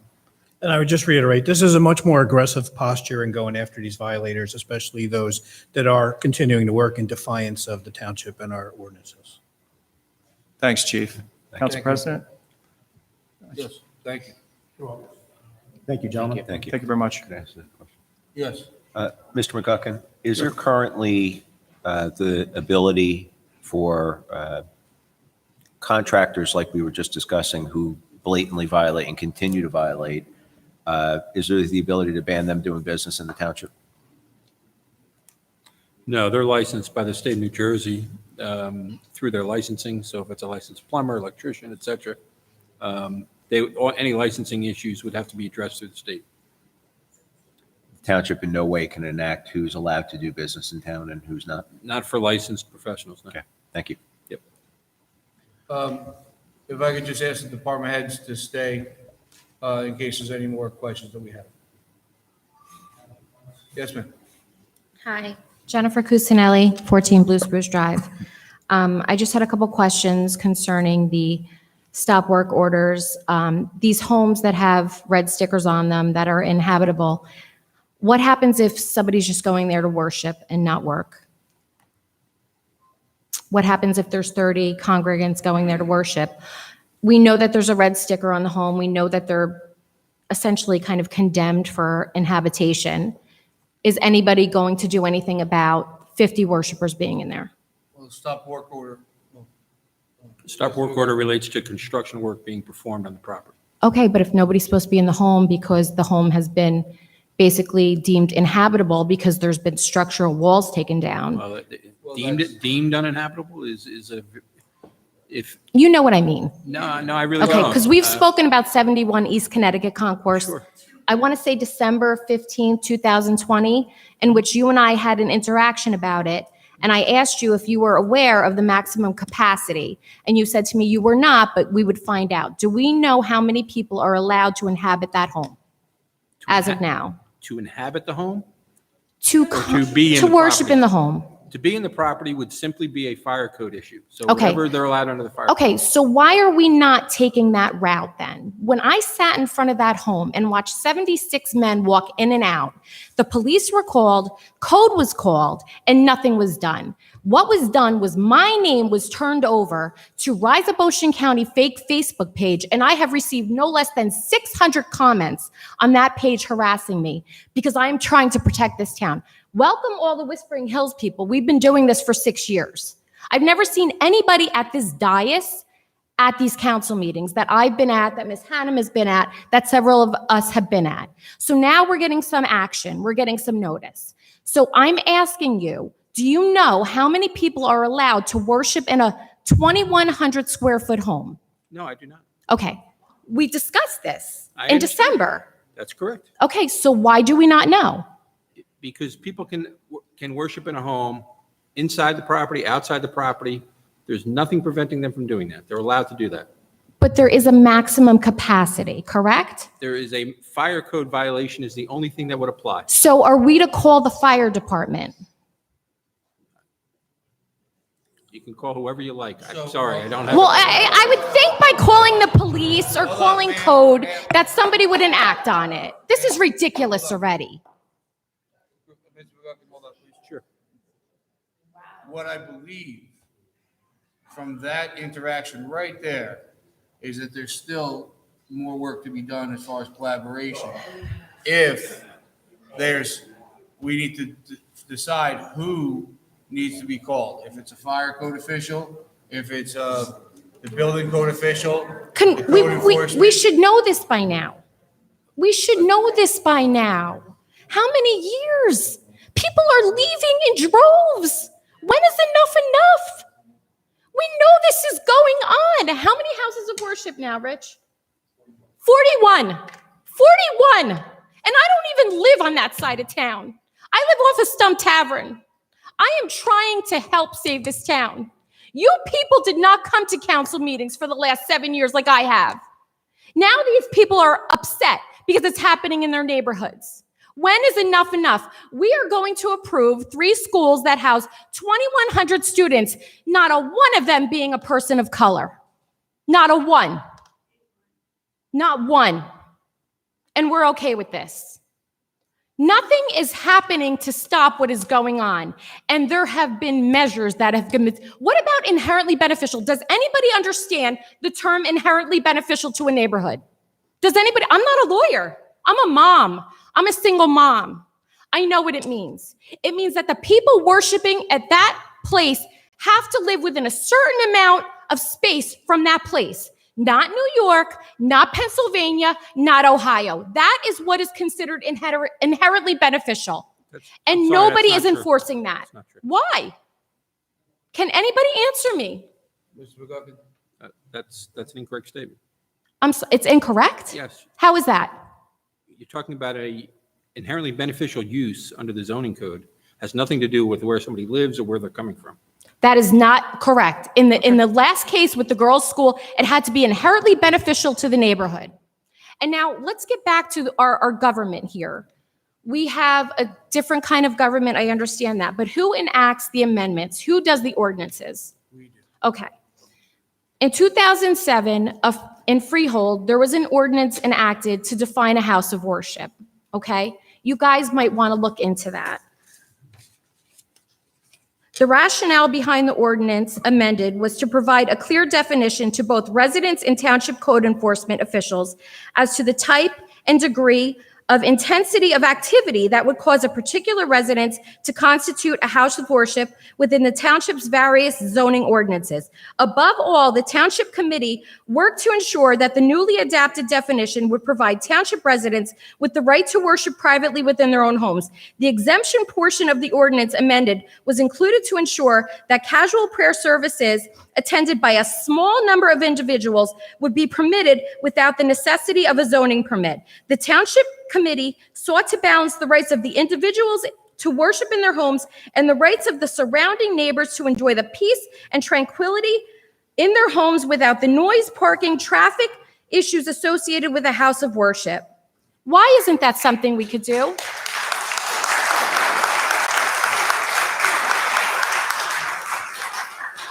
I mean, this is in a couple towns over. 2007. There was a lawsuit. There was one neighbor who just had enough, and he sued. The rabbi sued also, and they just came to an agreement. And you know what? This is what the town committee, which is what you guys are, did for the town. Do you know how many houses of worship are in freehold right now that go on in a house, in a single family house? One. This one. You guys got to do something. Step up your game.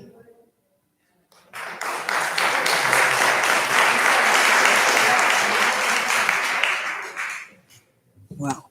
Sheldon Hafstein, 48 Baltusrol Drive.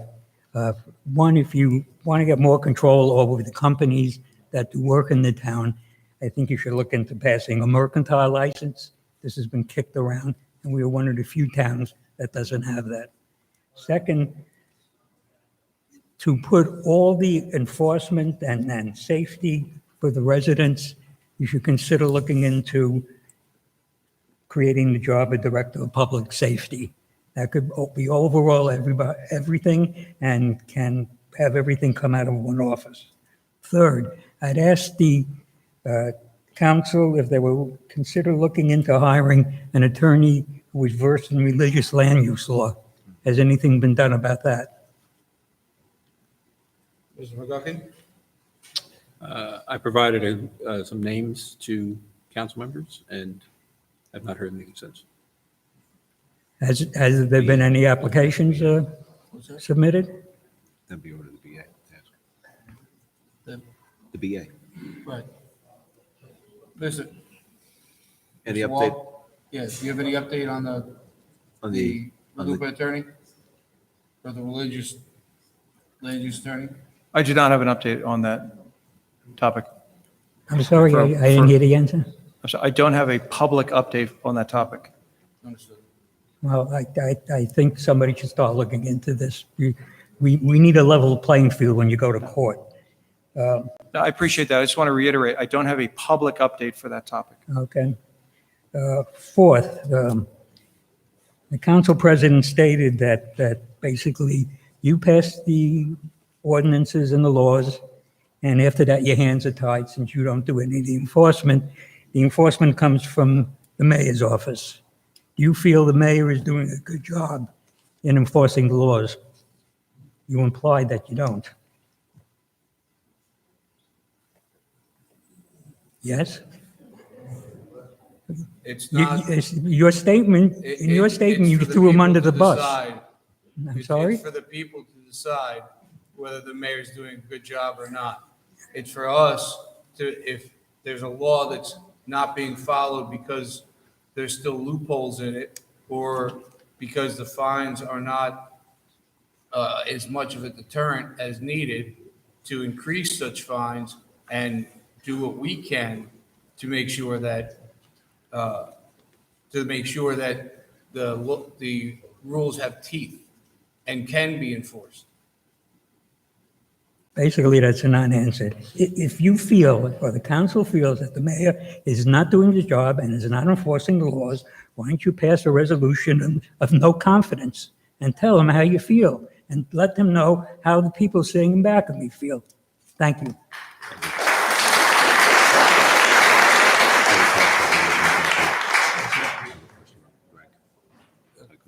Yes? Just, Mr. McGuckin, based on Dr. Hofstein's first comment about a mercantile license, I'd ask, is there the ability for the town to designate who can do business in town and then potentially revoke it? Does that fall under that or no? You can create a mercantile license requiring any business that's operating to obtain a license, but you cannot, in that ordinance, say, but if you're this or that person, you can't apply for it and you can't receive it. Okay, so if it was in place in town and somebody who had a Jackson Township mercantile license violated numerous ordinances, could we revoke that, and would that prevent them from doing business in the town? I would check on that and let you know. All right, appreciate it. Sure. Thank you. Hi, my name is Jonathan Myers. I live over in the Whispering Grove development. It's a little development, about 40 houses, maybe about a mile away from here. I bought the house back about 7 years ago, and one of the key selling points of the house was that there's a nice little small lake, large pond in the middle of the development. I remember specifically asking the builder, who was a prominent builder here in Jackson, Paramount Homes, probably everybody's heard of them, who takes care of the lake and how does that whole process work? Because I don't want to get involved with HOAs and I don't want to do the work myself because it's annoying and so on and so forth. And they were very clear that while the houses were still being built, it was their problem and they would handle the lake, and they did, to their credit. But then once all the houses were sold and the bond was lifted, it would then go to the town, because the town owned that lake and the immediate property around it, which is a lot of grass area and so on and so forth. So go back about a year ago from now, the last house was sold, and then they went through the whole bond process that they're going through now with the town. Since that point, that lake has never been touched. It's completely overrun with trash. The grass is 4 or 5 feet tall, so on and so forth. So the residents of our community have had to take over the duties of the lake. So I've personally cut the grass more times than I care to admit to. We have to do weed whacking, lawn blowing, so on and so forth. With the trash got so bad because we have out-of-towners, and not just communities next to us. We have people from Asbury Park coming to our development. How the hell they even know where we are is beyond me. But we got people coming over there laying trash, fishing lines, so on and so forth, drugs, whatever, all over the place. So we all pitched in and we bought 2 trash cans. Trash cans are overfilled. We personally go out, empty them ourselves. They're filled with debris and liquid and this and that. It's a mess. So I eventually called the town and I said, hey, someone's got to do something about this. What do I do? Town immediately said, call Paramount. It's their problem. They have the bond. I said, okay, no problem. I called Paramount. Paramount immediately said, nope, it's the town's problem. Our bond is up. We're done. We're out of there. I said, okay. So I believe I call construction. Construction eventually got a hold of, I believe it's zoning, and I could be wrong on exactly who. Zoning said, no, it's Paramount's problem. Okay, so we're doing this now. So then eventually I called DPW because I know eventually they're going to be cutting the grass and said, hey, can you guys do us a favor and at least start doing the grass in the meantime while somebody figures out what's going on? They said, yep, we'll handle it. 2 weeks later, nobody comes. We call again, nobody comes. We call again. Eventually they say, look, you got to call zoning or whoever it was. Call zoning again. They say, look, it's Paramount's problem. I call Paramount. They say it's your problem. So everybody's doing this. But in the end, the 40 or so houses, we're taking it upon our own personal responsibility to take care of this lake that we have no legal responsibility to do. And it doesn't sound like the town is holding Paramount responsible for what they are legally obligated to do until they get their $1 million bond back. Council President, can Mr. Purpuro speak to that? I saw him come. Thank you very much. This is Jeff Go ahead. Purpuro, the zoning officer. It's an easy one. I'll pull the file map tomorrow morning and find out exactly who's responsible to maintain. The file map's going to show either dedicated to Jackson Township or that the HOA, or I'll give you an answer by noon tomorrow. Is it a lake or a detention basin or retention basin? Is it part of a stormwater management plan? I would call it both. Okay. And it's quite possible that it was turned over to the township once the bonds were up, but I'll know for sure in the morning. Okay. And can you give folks your phone number just so they've heard it? For anybody who wants to write it down, the office number for zoning? 732-928-1200, extension 1240. Extension 1240, folks, 928-1200. Thank you. Thank you, Council President. I just want to comment on that pond. That pond is not being used as a detention basin. There is a separate detention basin on that property. When they were constructing that whole development, I was very, very strongly opposed to it being used as a retention basin for that project because it was an active live pond. That all the kids in that area use that pond, fish that pond. So I wanted the pond to stay alive. The evidence that I had used to ensure that they didn't use it as a detention basin was one of the other Paramount Homes projects where, if anybody are old Jackson old timers, I believe it was Spring Lake, where we used to, Skin Lake. So I use Skin Lake, thank you, my mind. But I use Skin Lake as the evidence because what they did, they used that as a retention basin. They destroyed the life in that retention basin. That pond was no longer active. So therefore, that pond was to stay as a pond, not as a detention basin. But it was supposed to be the responsibility of the town to continue to maintain that pond because that pond was a live pond that belonged to this town. So I'm just leaving it there. So, Ms., that pond, the pond inside that development with the gazebo there that we're talking about, that is Skin Lake. Or No. It used to be, yes. No, no. That's, I'm older than you. You have to go down Leesville a little bit to find it. oh, two developments? Yeah. Okay. I thought we were talking about the one. I'm an old timer, by 41 back in the Mill woods. Pond. Not by 41 Mill Pond? Yeah, it's out that way. But I'm going to keep it with the pond that we're addressing right now, Okay. okay? Which is, That has the little island in the middle. oh, okay. It's a different development. I know, my son used to fish there. So it's They another, used to it's camp another there. pond. I'm different discussing the pond he is discussing. development. Okay. So And the address of that pond or the? Lakeside. it's off of Pleasant Grove. And fish. Yeah, it's across the street from I think it's a Methodist church. Yep. Over there. Yeah, it's a retention basin that drains into the pond that goes to a detention. It's a basin. development near Pleasant Grove Road, right? Yes, correct. Oh, okay. Oh, that pond, with the houses on either side. Yep. Got it. I'm next. Hope Drew, Iowa Court. I just want to read something real quick. In recent decades, religious entities have lobbied and litigated to immunize their actions, either by obtaining specific legislative exemptions or blind, ominous exemptions such as RLUIPA. They have always waved a banner of religious liberty, and a few Americans, particularly elected officials, have thought to question them. What would it be more important than a free society when the questions is left to the abstract and the answer is obvious? In effect, those never explicitly religious entities have been lobbying for the right to hurt others without legal consequences. They want to be laws onto themselves. In a representation form of democracy like this one, the laws are supposed to serve the larger public good, and no one should be permitted to significantly harm another person without account. True religious liberty recognizes an absolute right of belief and the right not to discriminate against, but also recognize government's necessary power to regulate religious conduct to serve the public good. This was written by Marcy Hamilton. She was our RLUIPA lawyer that we hired. I don't know where she is, but we need an RLUIPA lawyer. What's happening in our town is absurd. I've lived here since 1984. I am a resident of Brookwood 4, a neighbor to Kerry, and many of the people who I've asked to come here tonight. I watched last council meeting at home because I couldn't come, and I was pissed I wasn't here. I was appalled by everyone's responses.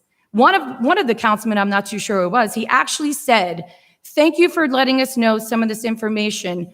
It was new to us." How could it be new? This has been going on since 2016. I live in a neighborhood that has 2 vacant homes. 2, not 1, 2. Now I have one that's 45 Vermont that's used every morning. Kids are on bus stops on Wood Lane. Cars are flying down there to get to houses of worship.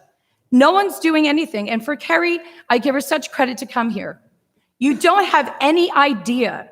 People on social media make it sound like, oh, it's an hour. It's like Bible study. Oh, how dare we be pissed off about this? This is a Wawa built in the middle of my neighborhood. This is a social center, a community center that does not stop.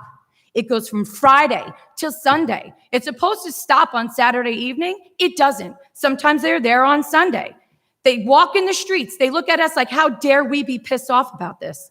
It is so abusive, and it's really against all our civil rights. No one should have the right to force their religious accommodations on those who do not share the same beliefs. I live in a neighborhood that has Eber wires. It's a boundary. I don't know if anyone's aware of it, but Whispering Hills, they're going to be getting them soon. They're going to get makeshift Home Depot aisle 14 fence poles because they have underground utilities. They do not have utility poles to put the PVC piping on. We have borough park trucks driving around our neighborhoods that are entering neighborhoods when we said, what's this word that you were talking to Jen about, inherently beneficial? Neighborhoods that aren't even from people, there's no Orthodox that even live there or religious entities that live there yet. Why are borough park trucks driving through these neighborhoods? Why? I have people email me, calling us and saying, oh my God, why are they doing, no one lives here yet. These are the steps, these are the tactics, these are the things that are happening, that people are leaving. People are moving out. And now what's happening at 71, there are people there every day, all the time. And because of that, people are moving. My daughter has no one to ride a bike with anymore. Do you know how heartbreaking that is for me? And your discovery is what, 60 days from now? Do you have any idea what this is? Marty, you've been here for years. You have your children here. Imagine your daughter crying because she has to pull her kids out of school. I don't want to take my kids out of school. I don't want to move away from my parents. I said I wasn't going to cry, but it's been a long time. 6 years. I don't want to leave my family. I don't want to ruin my kids' lives. But something has to be done. It has to be done. Why are we all staying here? Why? You're saying right now there's neighborhoods right now that do not have any Orthodox living in them. You're telling me right now that a house goes for sale, that they're not shitting their pants, that you're saying right now they can do whatever they want? You're giving not one person in this town any confidence to stay. You're giving us no reason to want to live here anymore. I mean, I have a map of Jackson. If I had a pointer right now and spun around in a room and picked a neighborhood, you tell me what house is going to be collateral damage for that neighborhood. What neighbors' lives are going to be destroyed? Because it's happening. It's in every single neighborhood. Brookwood 1 has 2. Brookwood 3 has 2 of them. Brookwood 4, we know, 146 South New Prospect. We have 71 East Connecticut Concourse. Hartfield has one I mean, there's one in every single neighborhood. It's not going to stop. When is it going to stop? Is it in your neighborhood yet? I'm pretty sure it's coming. I mean, you live in Flair. You have 31 Buckingham. No, I don't even think anyone lives there either. You have Avery wires that are up for absolutely no legal reason to be up, especially across the street from you. They're makeshift things that are put on a fence. It's supposed to extend the privacy of your home to the public so they can push their strollers, which is fine. That's perfect. But that's what utility poles are for. So they could be not obtrusive, they could be invisible, and people do not see them. There is a court case up in Upper Saddle River, Mawa, where they were sued. The Attorney General got involved because they were putting up PVC piping on utility poles. The judge said, Judge John Michael Vasquez said, all 120 PVC piping had to come off the utility poles to be painted camouflage. So they could not be seen. So they were non-obtrusive. They caused no visual blight. Where is it said that any kind of fence pole should be allowed on private property because it is obtrusive? It is causing visual blight. It changes the character and aesthetic of our neighborhoods and is being used as a deterrent. They should only be allowed on utility poles, and that's not even being addressed. My neighborhood has a full religious boundary. I don't know if anyone's aware what that is, but that gives everyone that lives in this boundary the right, their accommodation to walk to their shuls, to push their strollers, and whatever is necessary for their religious need, which is fine. That's what they need. That's their constitutional right. It's been in state law through every single state in the United States. You name it, Boca Raton, Hamptons, they all agreed that utility poles are allowed to be used. Nowhere does it say that you can go to Home Depot and erect these eyesore metal poles to mark your neighborhood, to mark your home for that use, especially when there's a utility pole that can be used. So in my neighborhood, like I said, you have New Prospect, you have Wood Lane, you have Forest, and you have Aldridge. It is a complete barrier. Inside, they walk to the 2 illegal houses, pushing their strollers and doing whatever they need to do. But on 52 Vermont, there's fence poles. supplemental AVRU that have absolutely no purpose, no legal right to be up, but to use as a deterrent to let everyone know that that house is occupied. Even if you say there was no boundary and they had their wires, their AVRU on the front of their lawn, they can't go past that. They can't get past their driveway because that's the rule. That's how the AVRU works. So if you have a boundary, like my neighborhood, there should be no supplemental poles up. And what are you going to do with Whispering Hills? They have underground utilities. They don't even have utility poles. What are you going to do? It needs to be defined. You can't just lawlessly just decide, I'm going to put 12, 20-foot metal poles, or I'm going to put 5. What was it back in 2016? They had 4, I think they lined up Brookwood One's home with 2x4s. 2x4s. They just took it upon themselves that they were going to just build this wall in front of their house because they feel it's their religious right to do so. There has to be a definition. The ordinances must be created in order for them to enforce the laws. If you do not have an ordinance written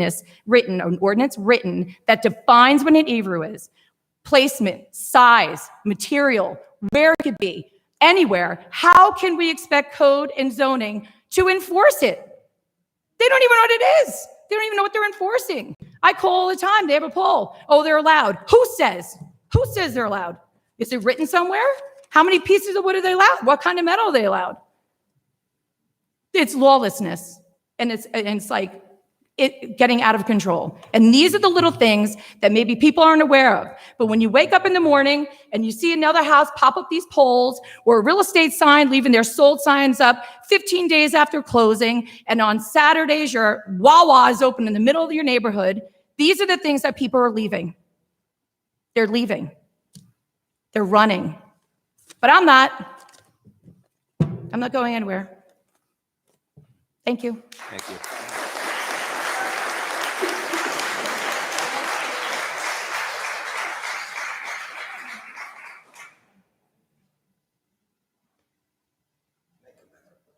Certainly. I only want to come back up, Richard Chulo again. I heard 2, I think, points of interest to me that I think that you can make some commitments to tonight that I think will alleviate some concerns. Hope just articulated very clearly that there is apparently no ordinances governing the construct of an EROV. Is that correct? Correct. That is correct. Do you think it might be wise if you consider doing so? Can we help you accomplish that goal? That is something that's already being worked on, but it's also part of other pieces that we're trying to put together as one plan. Okay, but it is currently under consideration. Yes. And then, Mr. Wall, I heard you speak quite eloquently about restructuring a little bit of the code enforcement department. And I heard Chief Kuntz come to the microphone and commit that the police department is working hand in hand with them. I had an idea, and it's only because having studied this topic for as long as I have, most of the folks in this room are most upset between specific hours of the day. Now, Hope described for you that there are Wawas operating in the middle of a development, and it is just like that. But in many cases, typically what we see is that from a specific hour on a Friday until a specific hour on a Saturday, there are certain activities that are taking place that leave us with no option of picking up and calling somebody. Now, I think Jenna pointed out back in December, a commitment was made that there was going to be an established hotline number or something like that. To my knowledge, that has not been done. But in the reallocation of resources in code enforcement, would it be possible to have an officer perhaps be given off on a Wednesday or better yet, even on a Friday, where they don't work during the day on Friday, but instead they work from 5 p.m. until, say, 9 p.m. on a Friday night, and those same hours again on Saturday? Is that something that could be considered? And that person would have a dedicated number that would enable people to reach out to them to report specific incidences as they're happening in real time? Because I know that, and I'm sorry to interrupt you before you answer, but I know the experience with contacting the police department has often been met with, there's nothing we can do about that. Now, unless that model is going to change, then I think it might be worthy of consideration where you do a split shift thing on a single day as I said, on a Friday night and a Saturday night where they work 4 hours at each. Just to follow on to Councilman Sawicki's question earlier today, earlier this evening, I should say, in regard to Monday through Sunday, the goal is to have the second shift and the weekends covered. And there is a revised process with the police department. So I think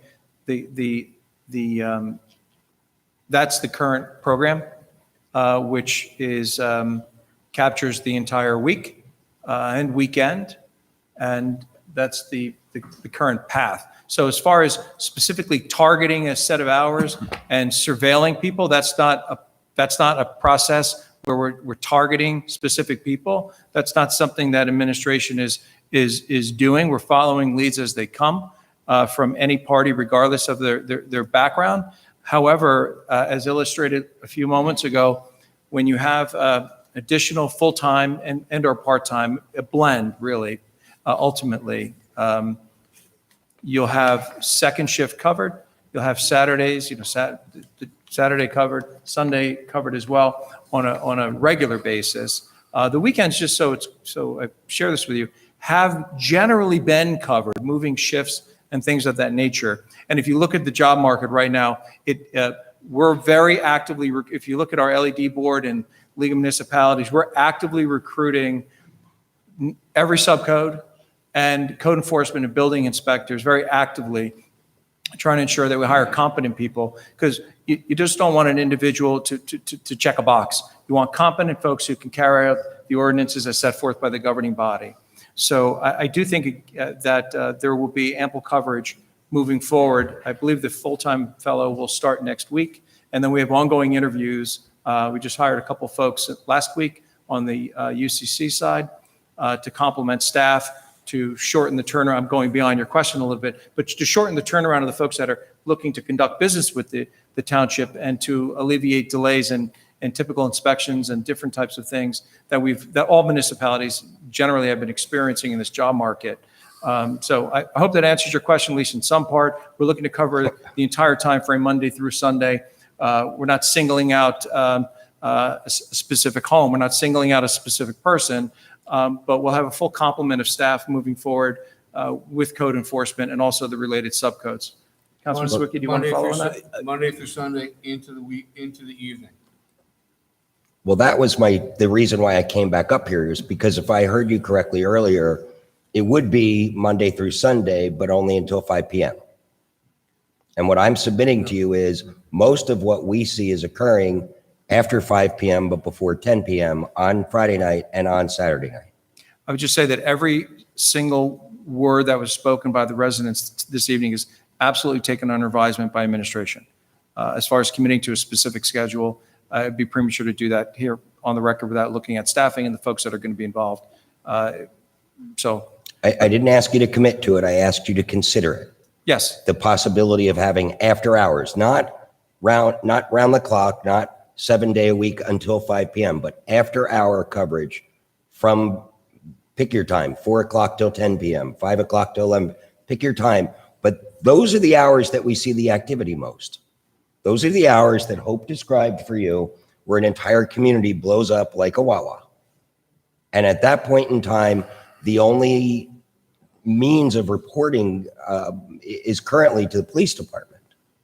And again, you had made the commitment of an after hours contact number that I'm not aware of having been instituted, but I am submitting to you that since you're considering reconstituting the way code enforcement department works, might it be wise to at least consider, and it sounds to me like you will, an after hours program on specific dates. Now, that's not to say that those will be the only dates forever. It is to say that as residents of Jackson Township, those are the specific dates and hours where most of what constitutes illegal uses of land are taking place. That may change, but it's not targeted towards a specific property or a particular type of a person.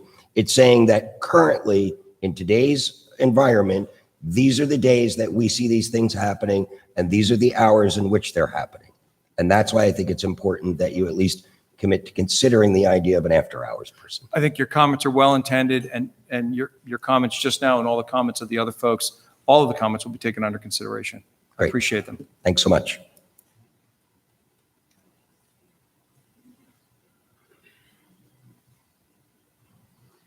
Hey, guys. Jason Glushko, 24 Alana Drive. I'm one of the residents that received a certified letter, thankfully through my Ring camera because nobody was home and I authorized them to leave the letter behind for me. I'm inherently concerned. I bought a property on the west side of town 13 years ago because I wanted my children to come through Getz and Elms and JMHS where my wife graduated. And it just doesn't seem like what my vision for this community, what I had hoped for my family is going to be really possible.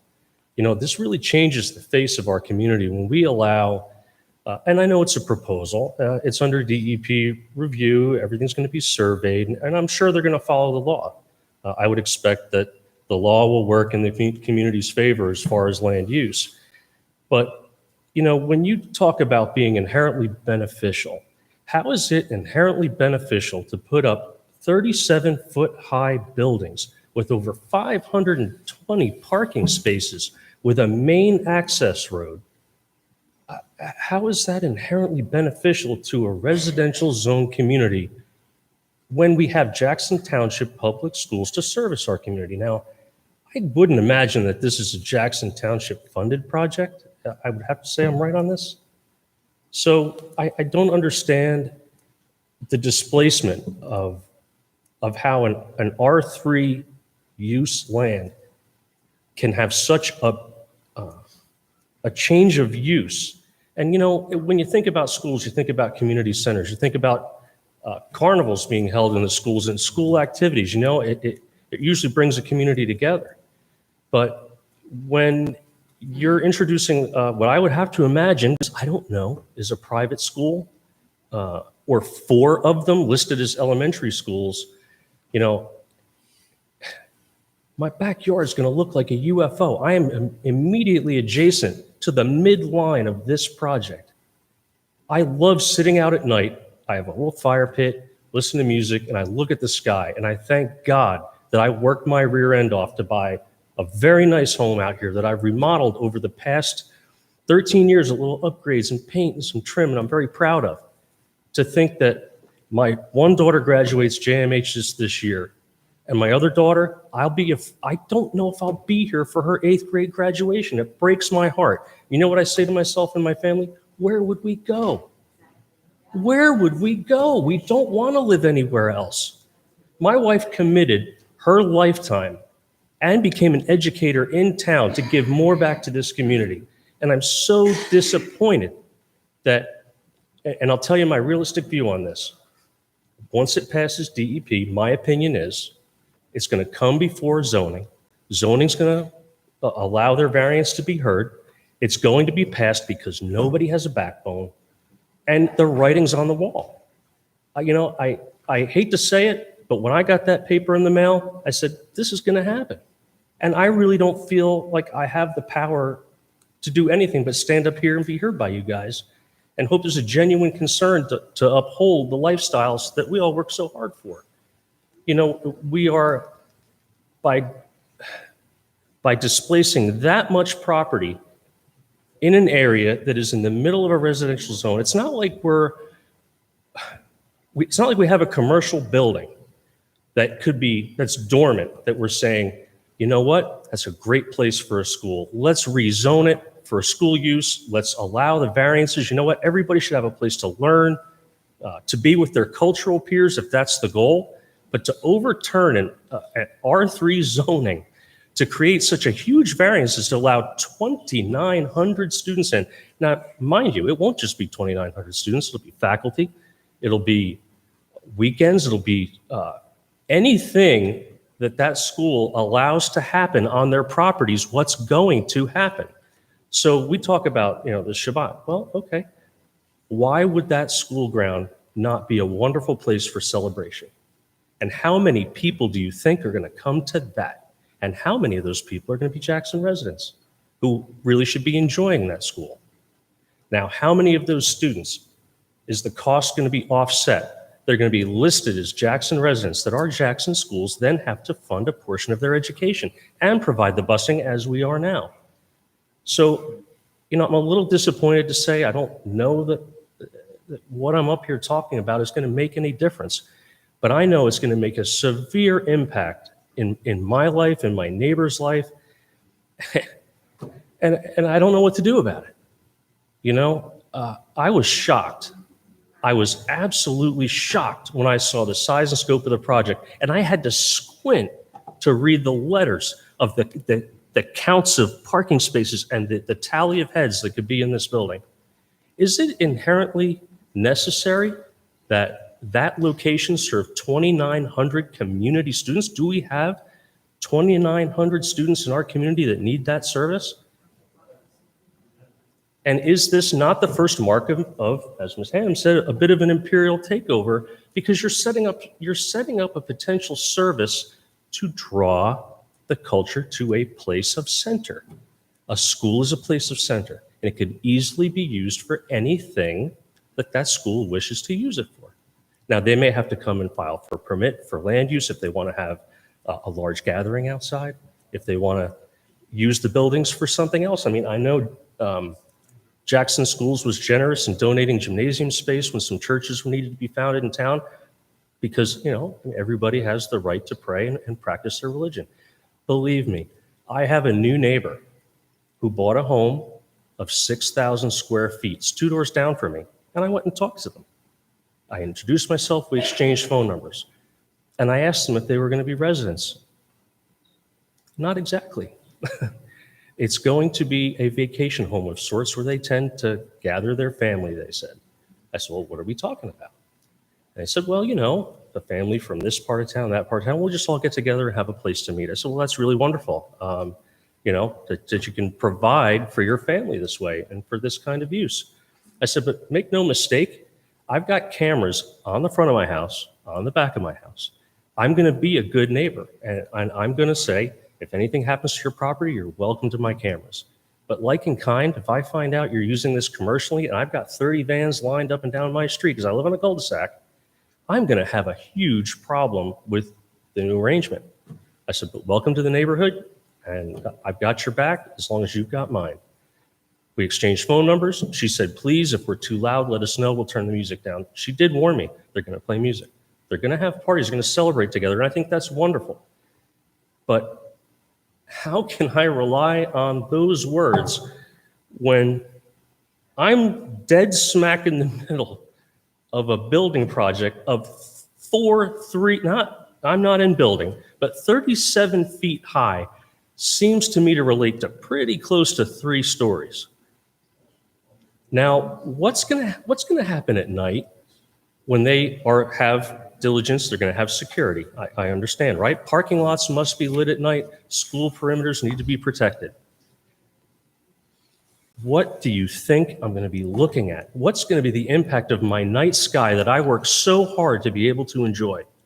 I can't tell you, I work for the last 19 years of my life, I work 55 hours a week every single week. I come home, I mow my lawn, I manicure, I clean my cars, I take care of my place. I just feel like that was all thrown away. I moved from the other side of town. Yes, we have the other side of town. And I stood up here, gotta be 2 years ago. And I was worried about code enforcement. So the one thing I'm so proud of is to hear that you've got more access to more code enforcers and more hours throughout the day. But I promise you, it's still not going to be enough. There's going to be a lot of things going on in this town that are going to go under the radar, or it's going to go unanswered. And I'd really like to think that our town has the power to not just give in. I just don't think that our residential community, again, Whispering Hills is seeing a large turnover because of people feeling the same way. They don't feel they have any power. So they may as well get out now while the money's good. You know what? I don't want to get out. I've got a lot going on in my life, and I planned on staying in that house until my kids graduated college. I bought a big enough house to say, When you come home, I won't bump into me, you won't bump, you can come and go, and you're going to come home, and maybe you're going to get engaged, and you're going to, it's okay to live with mom and dad for a little while. Heck, the kids are doing it these days until they're 30, 32. Okay? So I bought a house to prepare for that. You know what? I'd rather live in a smaller house somewhere else, forego all the dreams I had out here, than put up with it. And I just feel like, and I said it to my neighbors next door, you got that piece of paper. I give this a 2-year timeline until it's physically there. 2 years is my prediction. And I'm hoping that gets my other daughter out of 8th grade, at least graduate out of Getz with her friends. But you know what? A lot of her friends are talking about leaving, and that's a sin. We all work hard. We all have a community standard, and I just feel as though they don't want to come. Let's say they. The people in force that are putting in the plan to build the school are doing it for self-service because it's going to be a private school. It's going to be funded with some of the public money. Some of my tax money is going to go to fund it. So that's upsetting. That my children are not going to be invited into it, even if it was a private school I could send them to, which I doubt. If I went and tried to enroll my child, they'd probably be turned away. Now, that doesn't seem like something I want in my backyard. It doesn't seem to serve the community wholeheartedly. So I feel as though what I worked so hard for is being dashed. And I think that once you allow for a 2,900 person capacity building and 4 recreational spaces and 521 parking spaces and a brand new traffic pattern that's going to run right up, I forget the name of the road that goes into Whispering Hills, there's going to have to be a traffic light there or a police officer every day to govern the amount of vehicles driving children to school. It's going to be ridiculous. So for one, I looked at the little plan that they have, and there's a 300-foot buffer conveniently from my neighbor's yard on a little waterway to a septic tank. Now, I'm extremely concerned to have such a large septic tank that close to the back of my property. And on my property shows a little brook. It is not shown on their plan. And so I don't enjoy the same 300-foot buffer in their plan that my next door neighbor does, drawn on a diagonal, which means I'm going to have 60 to 80 feet off the back of my property, a recreational field, clear cut, wide open to a well-lit school at night. I will not need my flashlight any longer to walk the dog. So I ask that you take into consideration our community standard, and that people who are coming in don't necessarily want to share any standard with us, that they want to create their own and put their foot in. Here, we're going to build a school, come one, come all. And you know what? Any house within walking distance of that school, guess who's going to come knocking looking to buy that house? So I predict within the next 2 years that that building will be built. It'll be built one way or the other, because it just seems like when it comes to the adaptation of inviting a specific culture, and we are very good at adapting out of fear. I don't really understand how residential property will obtain the variance and seek the approval of the community for that variance. I hope it doesn't, but I fear there won't be enough of us left to fight it. So thank you for the code enforcement. Thank you for trying. This is a big step from when I was here 2 years ago. And frankly, I stopped coming to these meetings. I haven't been here in at least 2 years because I felt like I just didn't feel confident.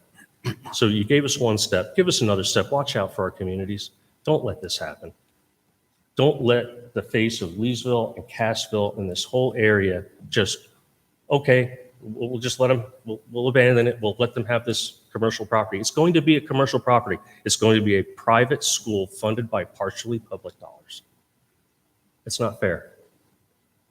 It's just not fair. I worked too damn hard. And now I have a small business. I commute 20 minutes a day. I'm thinking about where I have to move. It may double my commute. Unacceptable. How many more hours am I going to have to work to pay for the next house?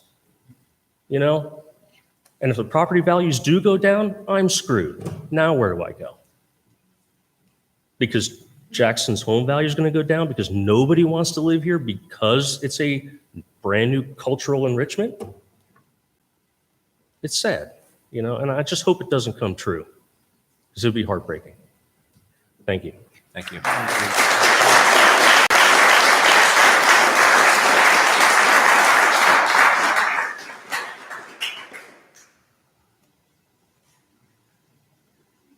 Sorry, I'm getting up again.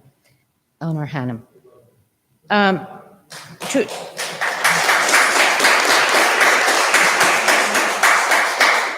To address what the gentleman had just made the comment about, I'm going to go down the road, which I do know it's under the jurisdiction of the health department, with the capacity of a septic tank. My property, my house, I built my house. My father was supposed to be the GC, but he decided to up and get remarried and move to Texas.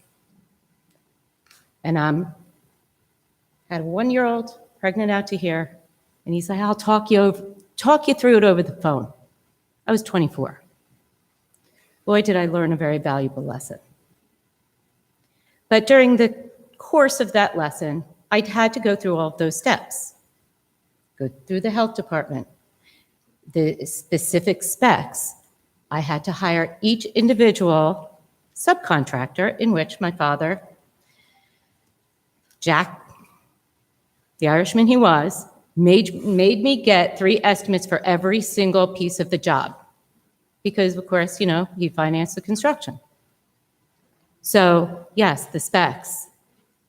And going through that entire process, that permitting process for that septic tank, I do know it is designed for the amount of bedrooms based on the capacity that will be living there. So now we're looking at a school, and the little stream you walk across is part of the headwaters of the Toms River that's flowing down to the Barnegat Bay, in which now we are going to put a high-powered septic tank, backing up to all the wells that all these residents are going to drink out of. Which brings me down the other road that has not been addressed. I touched on it, 16 Short Hills Boulevard. The capacity of that home that has been gutted with a dumpster that's been in the driveway for over 6 months, which has residents, or I can't even say resident, have people from 5 different states going there every single week. It is a bed and breakfast. It is not a home. It is a bed and breakfast. That's what I call it. It's a motel. These people from these 5 different states are going there, and it's advertised, and I did send it to Mr. Wall when I did get the advertisement for that residential home as to what the facility actually is, because it is a business. They do take in money in order to support the enterprise. But again, that home is on a septic that the original property owner or builder had to get those specs designed through the Ocean County Health Department, designed specifically for that house, for a single-family home. And I'm looking at the fact that very little has been done in that regard. Yes, did I call the health department? Absolutely. You know what the health department told me? Well, you got to call Jackson because, they're really giving us a hard time. Call Jackson? Nope. You got to call health department. Excuse my language, I hate to put it this way, it's one big circle jerk anymore. So what are we doing about these homes over capacity in a septic? What is this council going to do to partner to preserve the water that we are all drinking, to partner with Save New Jersey Conservation, Save Barnegat Bay? What have you done? It's our environment. This council absolutely agrees with protecting every bit of headwater throughout the town as we can, and have tried to purchase numerous properties throughout town, including one that we've discussed tonight. But the town is only able to pay fair market value. If the property owner gets an offer higher than that, town has no ability to do anything else. Okay, Partner with the county to buy other properties. We are working diligently. We are meeting with property owners to see what other that have headwater properties, to see what else we can protect. Because that's the idea, is to protect those headwaters, and not just 300 feet, maybe 400 feet, whatever else we could do. If we could protect just the headwaters and do everything that we can to make the water that flows into Barnegat Bay, that we all love and enjoy, safe and stable, that is our goal. okay, so when it comes to the county, I will say, this is my own personal opinion, there is no confidence. There is no confidence with the Ocean County Commissioners when it comes to Jackson Township. Those commissioners are selling us out. I do read the plans when the Ocean County Planning Board, they just sold us out with waiving fees for the connector road for Jackson Park. So if people don't realize what's really going on with this whole political circus, wake up. As far as what you had just said, with all due respect, none of you were part of this, this Jackson Park mess when the fair share housing contract was being written. So my question to you, who is on that committee to negotiate our next round? Because it's coming in 4 years or less than. 2025. I'm sorry? 2025. Yes, I'm aware. Who is negotiating that? We're working with the attorney that we have. There's not been a commission set up yet for 2025. It's going to depend on where we are at that moment versus what we're commanded to provide. Okay, I'm very well aware. I learned a very valuable lesson when it's cost me thousands of dollars to learn the lesson when I fought Jackson Park. My concern is, how are you going to incorporate and allow the residents of this township to know what is going on? Because when Ken Bressi negotiated those contracts and all those different properties that he made sure got written in there, and then the people over across the street from Johnson School are all like, oh my gosh, when did that happen? I was like, it was written in the fair share housing contract. So is Jackson Park on the Barnegat Bay watershed. There is no confidence with the NJDEP, as I sat for 4.5 hours taking pictures of every single document on that property in Trenton.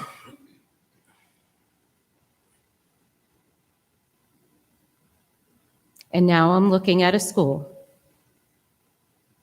looking to build a school at that capacity on a septic. Do you want to live on the property next door drinking your water? I was around during Legler, totally different situation, but contamination is contamination. Absolutely. It's all of a concern. And it's a concern every single one of these residents have. So you need to start thinking about how you're going to partner with these environmental groups to protect this town. Because these Ocean County commissioners, they're not going to protect you. We're the sacrificial lamb. I saw that back in 2015 when I was watching that circus go on. I knew that we were being sold out when COVID hit. We were all on lockdown. We were all told, don't gather. We're protecting lives. But I see a very large gathering with tents going up, and I called the carry's office. You know why? Because he's the head of the health department. Or the head, he's whatever. And you know what happened? I asked for him he was on the phone. I said, can you please have him call me back? Did he call me back? This is how the residents are treated here. I didn't get a call back from him. You know who called me? The Lakewood Police. So if you people don't know what's going on, wake up.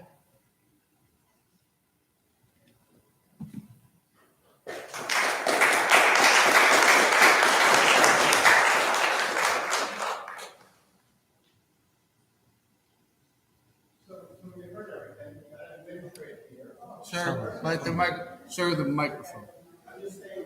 Sir, the microphone, that's all we ask. You have an administrator here. I really applaud you. You seem to be taking an open mind, looking at what's being said by these gentlemen, what's being said by them. When you have a meeting and you want to have a successful meeting, you summarize what the set of action items were. When all of these people were talking, I was noticing if anybody was taking notes, especially you. You know, the guy's asking legal questions, dates, this, that. You didn't lift up a pen once.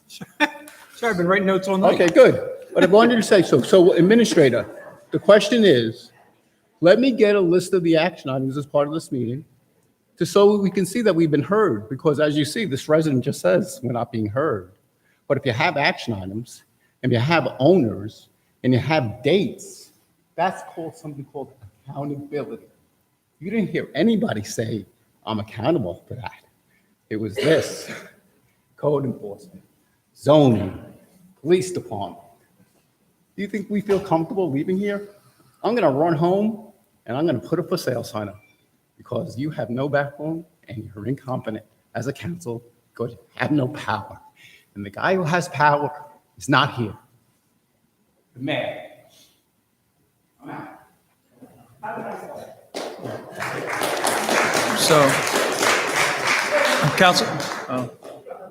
Council President, if I may? Yes, Just you may. very, very briefly. I'm sorry, ma'am. I was just going to say, just very briefly. Short and sweet. Okay, sure. I'm sorry. Short and sweet. Yeah. I live in Brookwood 4. I've lived there for a little over 50 years, had my children there.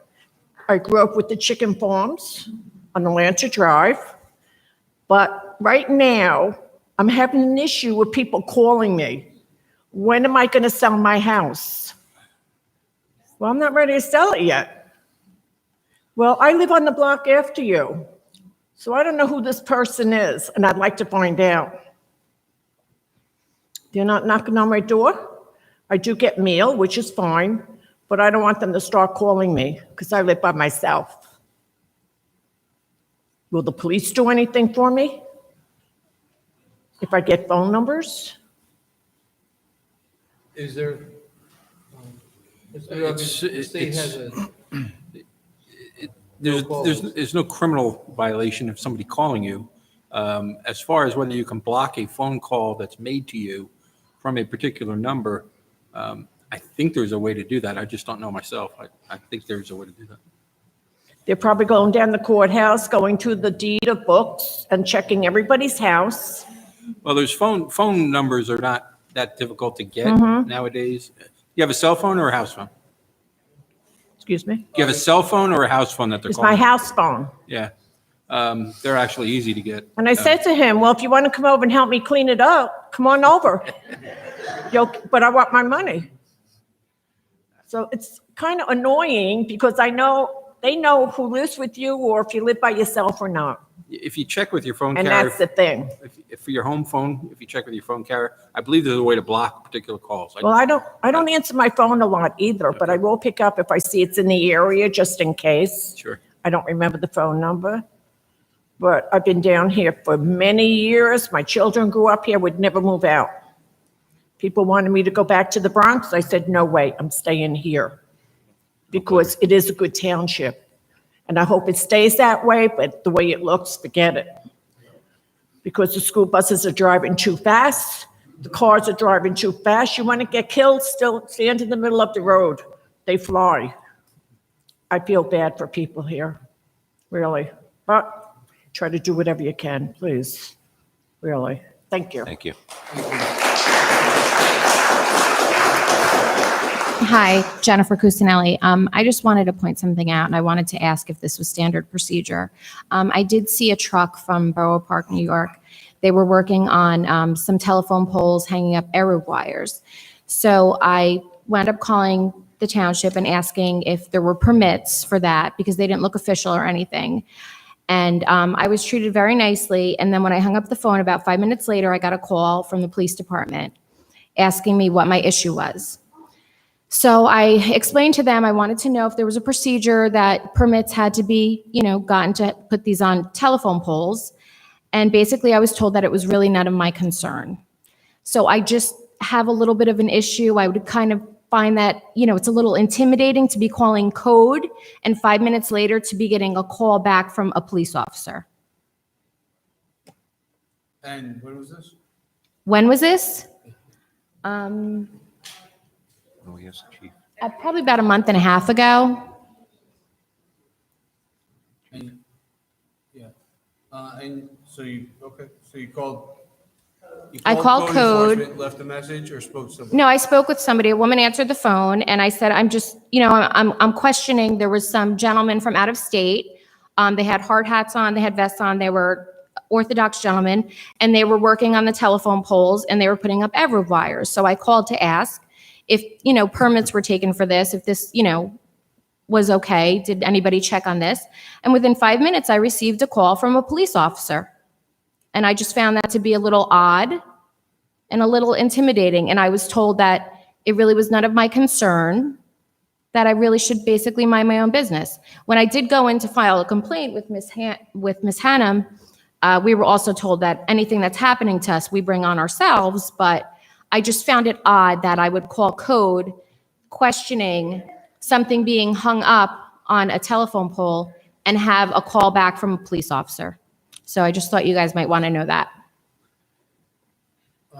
Mr. Wallace, is that where the police may have had the jurisdiction over that, or? I would just say with that complaint and any other complaint, my extension is 1310. If you can stop by or on the phone, I'll initiate an investigation of that complaint. If there's a related personnel issue, we work with issues when they're going very, very well, and issues with personnel if they're going poorly. Yeah. And if there's an issue that's outside the bounds of behavior from a staff member, Yeah. I assure you, any individual who's familiar with how administration operates knows that it will be taken seriously. So you agree it's not commonplace, No. correct? What I'm saying is each individual situation is different, and we want to hear your complaints. We do. But as far as adjudicating it out in public on a mic, Well, I'd rather. In all fairness, Yes. I mean, I was the focus of a leaked email with my name on it from Mr. Coons to yourself. So I mean, that has really caused me a lot of harassment and problems. So I might not be so forthgoing at this point to do that. I think that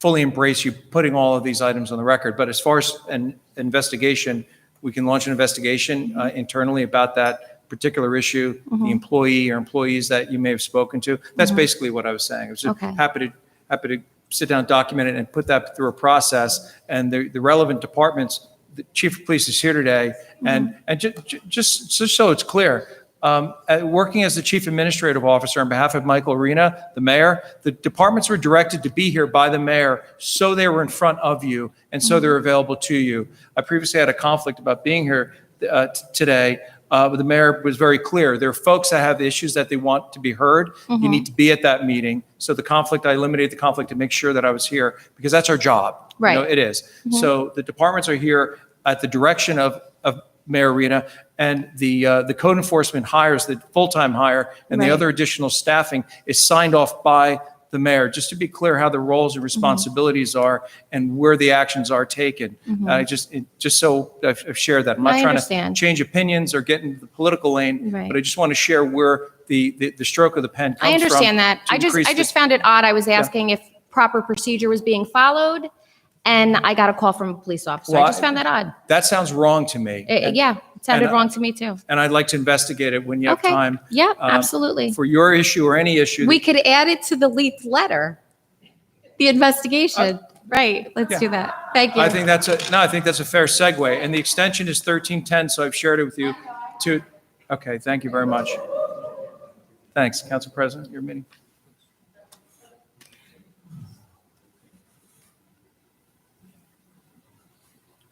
Good evening. My name is Ken Esposito. I live at 401 Leesville Road. I'd just like to take a minute to ask you all a question. You, Council President, you spoke about you're all here to protect us and protect our properties. Well, my rhetorical question to you is who's protecting me? I want to give you a small insight into the thought process to reiterate the concern that me and my neighbors have regarding this school potentially going in our area. I live about 4 or 5 houses down from where this is proposed to be, okay? Just like many of my neighbors, I'm sure my backyard groundwater comes in anytime there's any rain. And a school is going to be put in that is double, if not triple the size of Jackson Memorial High School. Let that sink in, double the size of Jackson Memorial High School as far as capacity. And it's gonna go in with a well and a septic. Now that septic is probably near 1,000 times larger than a residential septic. A residential septic, probably 4 or 5 people in a home. We were talking about 3,000 people, okay? That aquifer is gonna get sucked up because there's no water coming to that area except for the groundwater that's there. I live downhill from the proposed area. So why I ask you if I'm gonna be protected is because here's my thought process. There's a potential that my groundwater is gonna get contaminated with this septic. There's also a potential that that road is gonna need to be widened for the amount of traffic. We've all seen Don Connor Boulevard in the morning, now double that. We've all driven down Cross Street. You can't get down Cross Street with the amount of traffic. JPD does an outstanding job of doing selective enforcement for speed currently on the road. But what are you gonna do when the amount of traffic doubles and triples? You'll have to widen the road, put in turn lanes to get into the school. Now, due to eminent domain, you'll cut into my property, my frontage, to put in that turn lane. That also is gonna eat into my leach field for my septic, which sits in the front of my house. You do that, that cuts my septic, that makes my house inhabitable, and now you'll have to buy that property and condemn my home as well as probably many of my neighbors for doing so. So think about these secondary and tertiary effects that are gonna happen with this. And I implore you, not only us, but you as a township have to do something. You have to go to these county meetings as well. So I ask you again, who's protecting me? Thank you.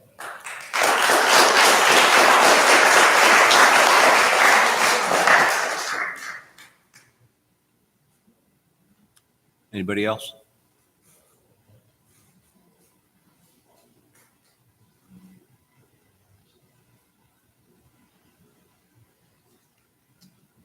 Elaine Kowalski, 322 Diamond Road, and I'm here in reference to the certified letter that we received. You mentioned earlier that fair market value was an offer at some point on this property? The terms of appraised value. Okay. We have to get appraisals. All right. We have to get appraisals, and that's as far as we can go, is whatever the appraisals come in at. We Okay. cannot go above that. We cannot do fair market value. We can do appraised value. Appraised, okay. Thank you for correcting me. Has that been worked out with the property owner already? I can defer to our business administrator, but we did have an agreement in hand to purchase the property that was backed out of. Okay, So we were very active in trying to purchase that farm. okay. That's accurate. That's very good to hear, because like everyone behind me had said, we really do love our town. We have nowhere to go. We never thought about leaving our You might not town. believe this, but we do too. Well, I know, Marty. I've gone to your store a million times. But I just didn't know if that appraised value, if some of the homeowners, if we pitched in, could make up the difference to get a contract with him rather than give that property up to the school. Is it? Okay, wouldn't be something you could preserve the If property you got a for group Jack- together and made him an offer, Okay, that's something that you can do as a group. okay. You weren't But going to we can't preserve be the involved in that. So your appraisal, if he had accepted it, what would the purpose or the use be of that property? It was to remain exactly like Open it is. space. Exactly like it is. Exactly how, yeah. Okay. He was actually offered to be Well, able to live there. Actually, we offered to clean it up. Yeah. And everything. So we No, I offered a understand. lot. Yeah, I've been there We 43 offered to do years, As so. much as we possibly could. Yeah, he's been to my try and neighbor. make that, Mhm. to try and make that deal. And worked very hard. The business administrator worked very, very hard on that. I would share the council president, correct, council president, the council worked very aggressively on that, and that was an element of collaboration. I could tell you, I spent at least 5 hours walking that property from inch to inch, learning about standing pine, the history of the trails, the birds that were flying above, the different fields that were laying fallow, where the tractor broke, and the history of the gentleman, and preserving it. The I know entire some of- history. I had an agreement. We had a good agreement. We shook hands. Shaking hands meant something to me. I grew up that way. I know a lot of farmers. I grew up with farmers. When I shake somebody's hand, it's a deal. And then it changed. By the time, with no delay, we got a letter out to try and purchase. Okay. With no delay at all. Instant action. Well, that's nice to hear. I'm sorry it didn't work out. That's So why we're I'll- aggressively looking at other places with hedge streams, with water where we could protect. That's what we're trying to do. And preserve open space and treed areas so that they don't get clear cut. We're trying to do everything we can, and we're aggressively trying to find other properties. Councilman Borelli, at least 2 to 3 properties a week puts forth that we look at. Well, I just reiterate everybody that what they talked about of it not being a beneficial use for the neighborhood, putting the school in there. And that's all. Thank you for hearing me. Thank you. Thank you.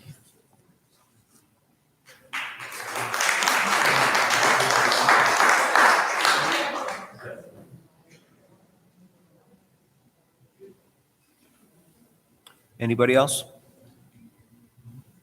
Seeing no one else come forward, move to close the public portion. All in favor? Aye. Aye. Can I move to close? I need a second. Second. All in favor? Aye. Aye. Thank you. Have a good night, everybody. Get home safe. Thank you.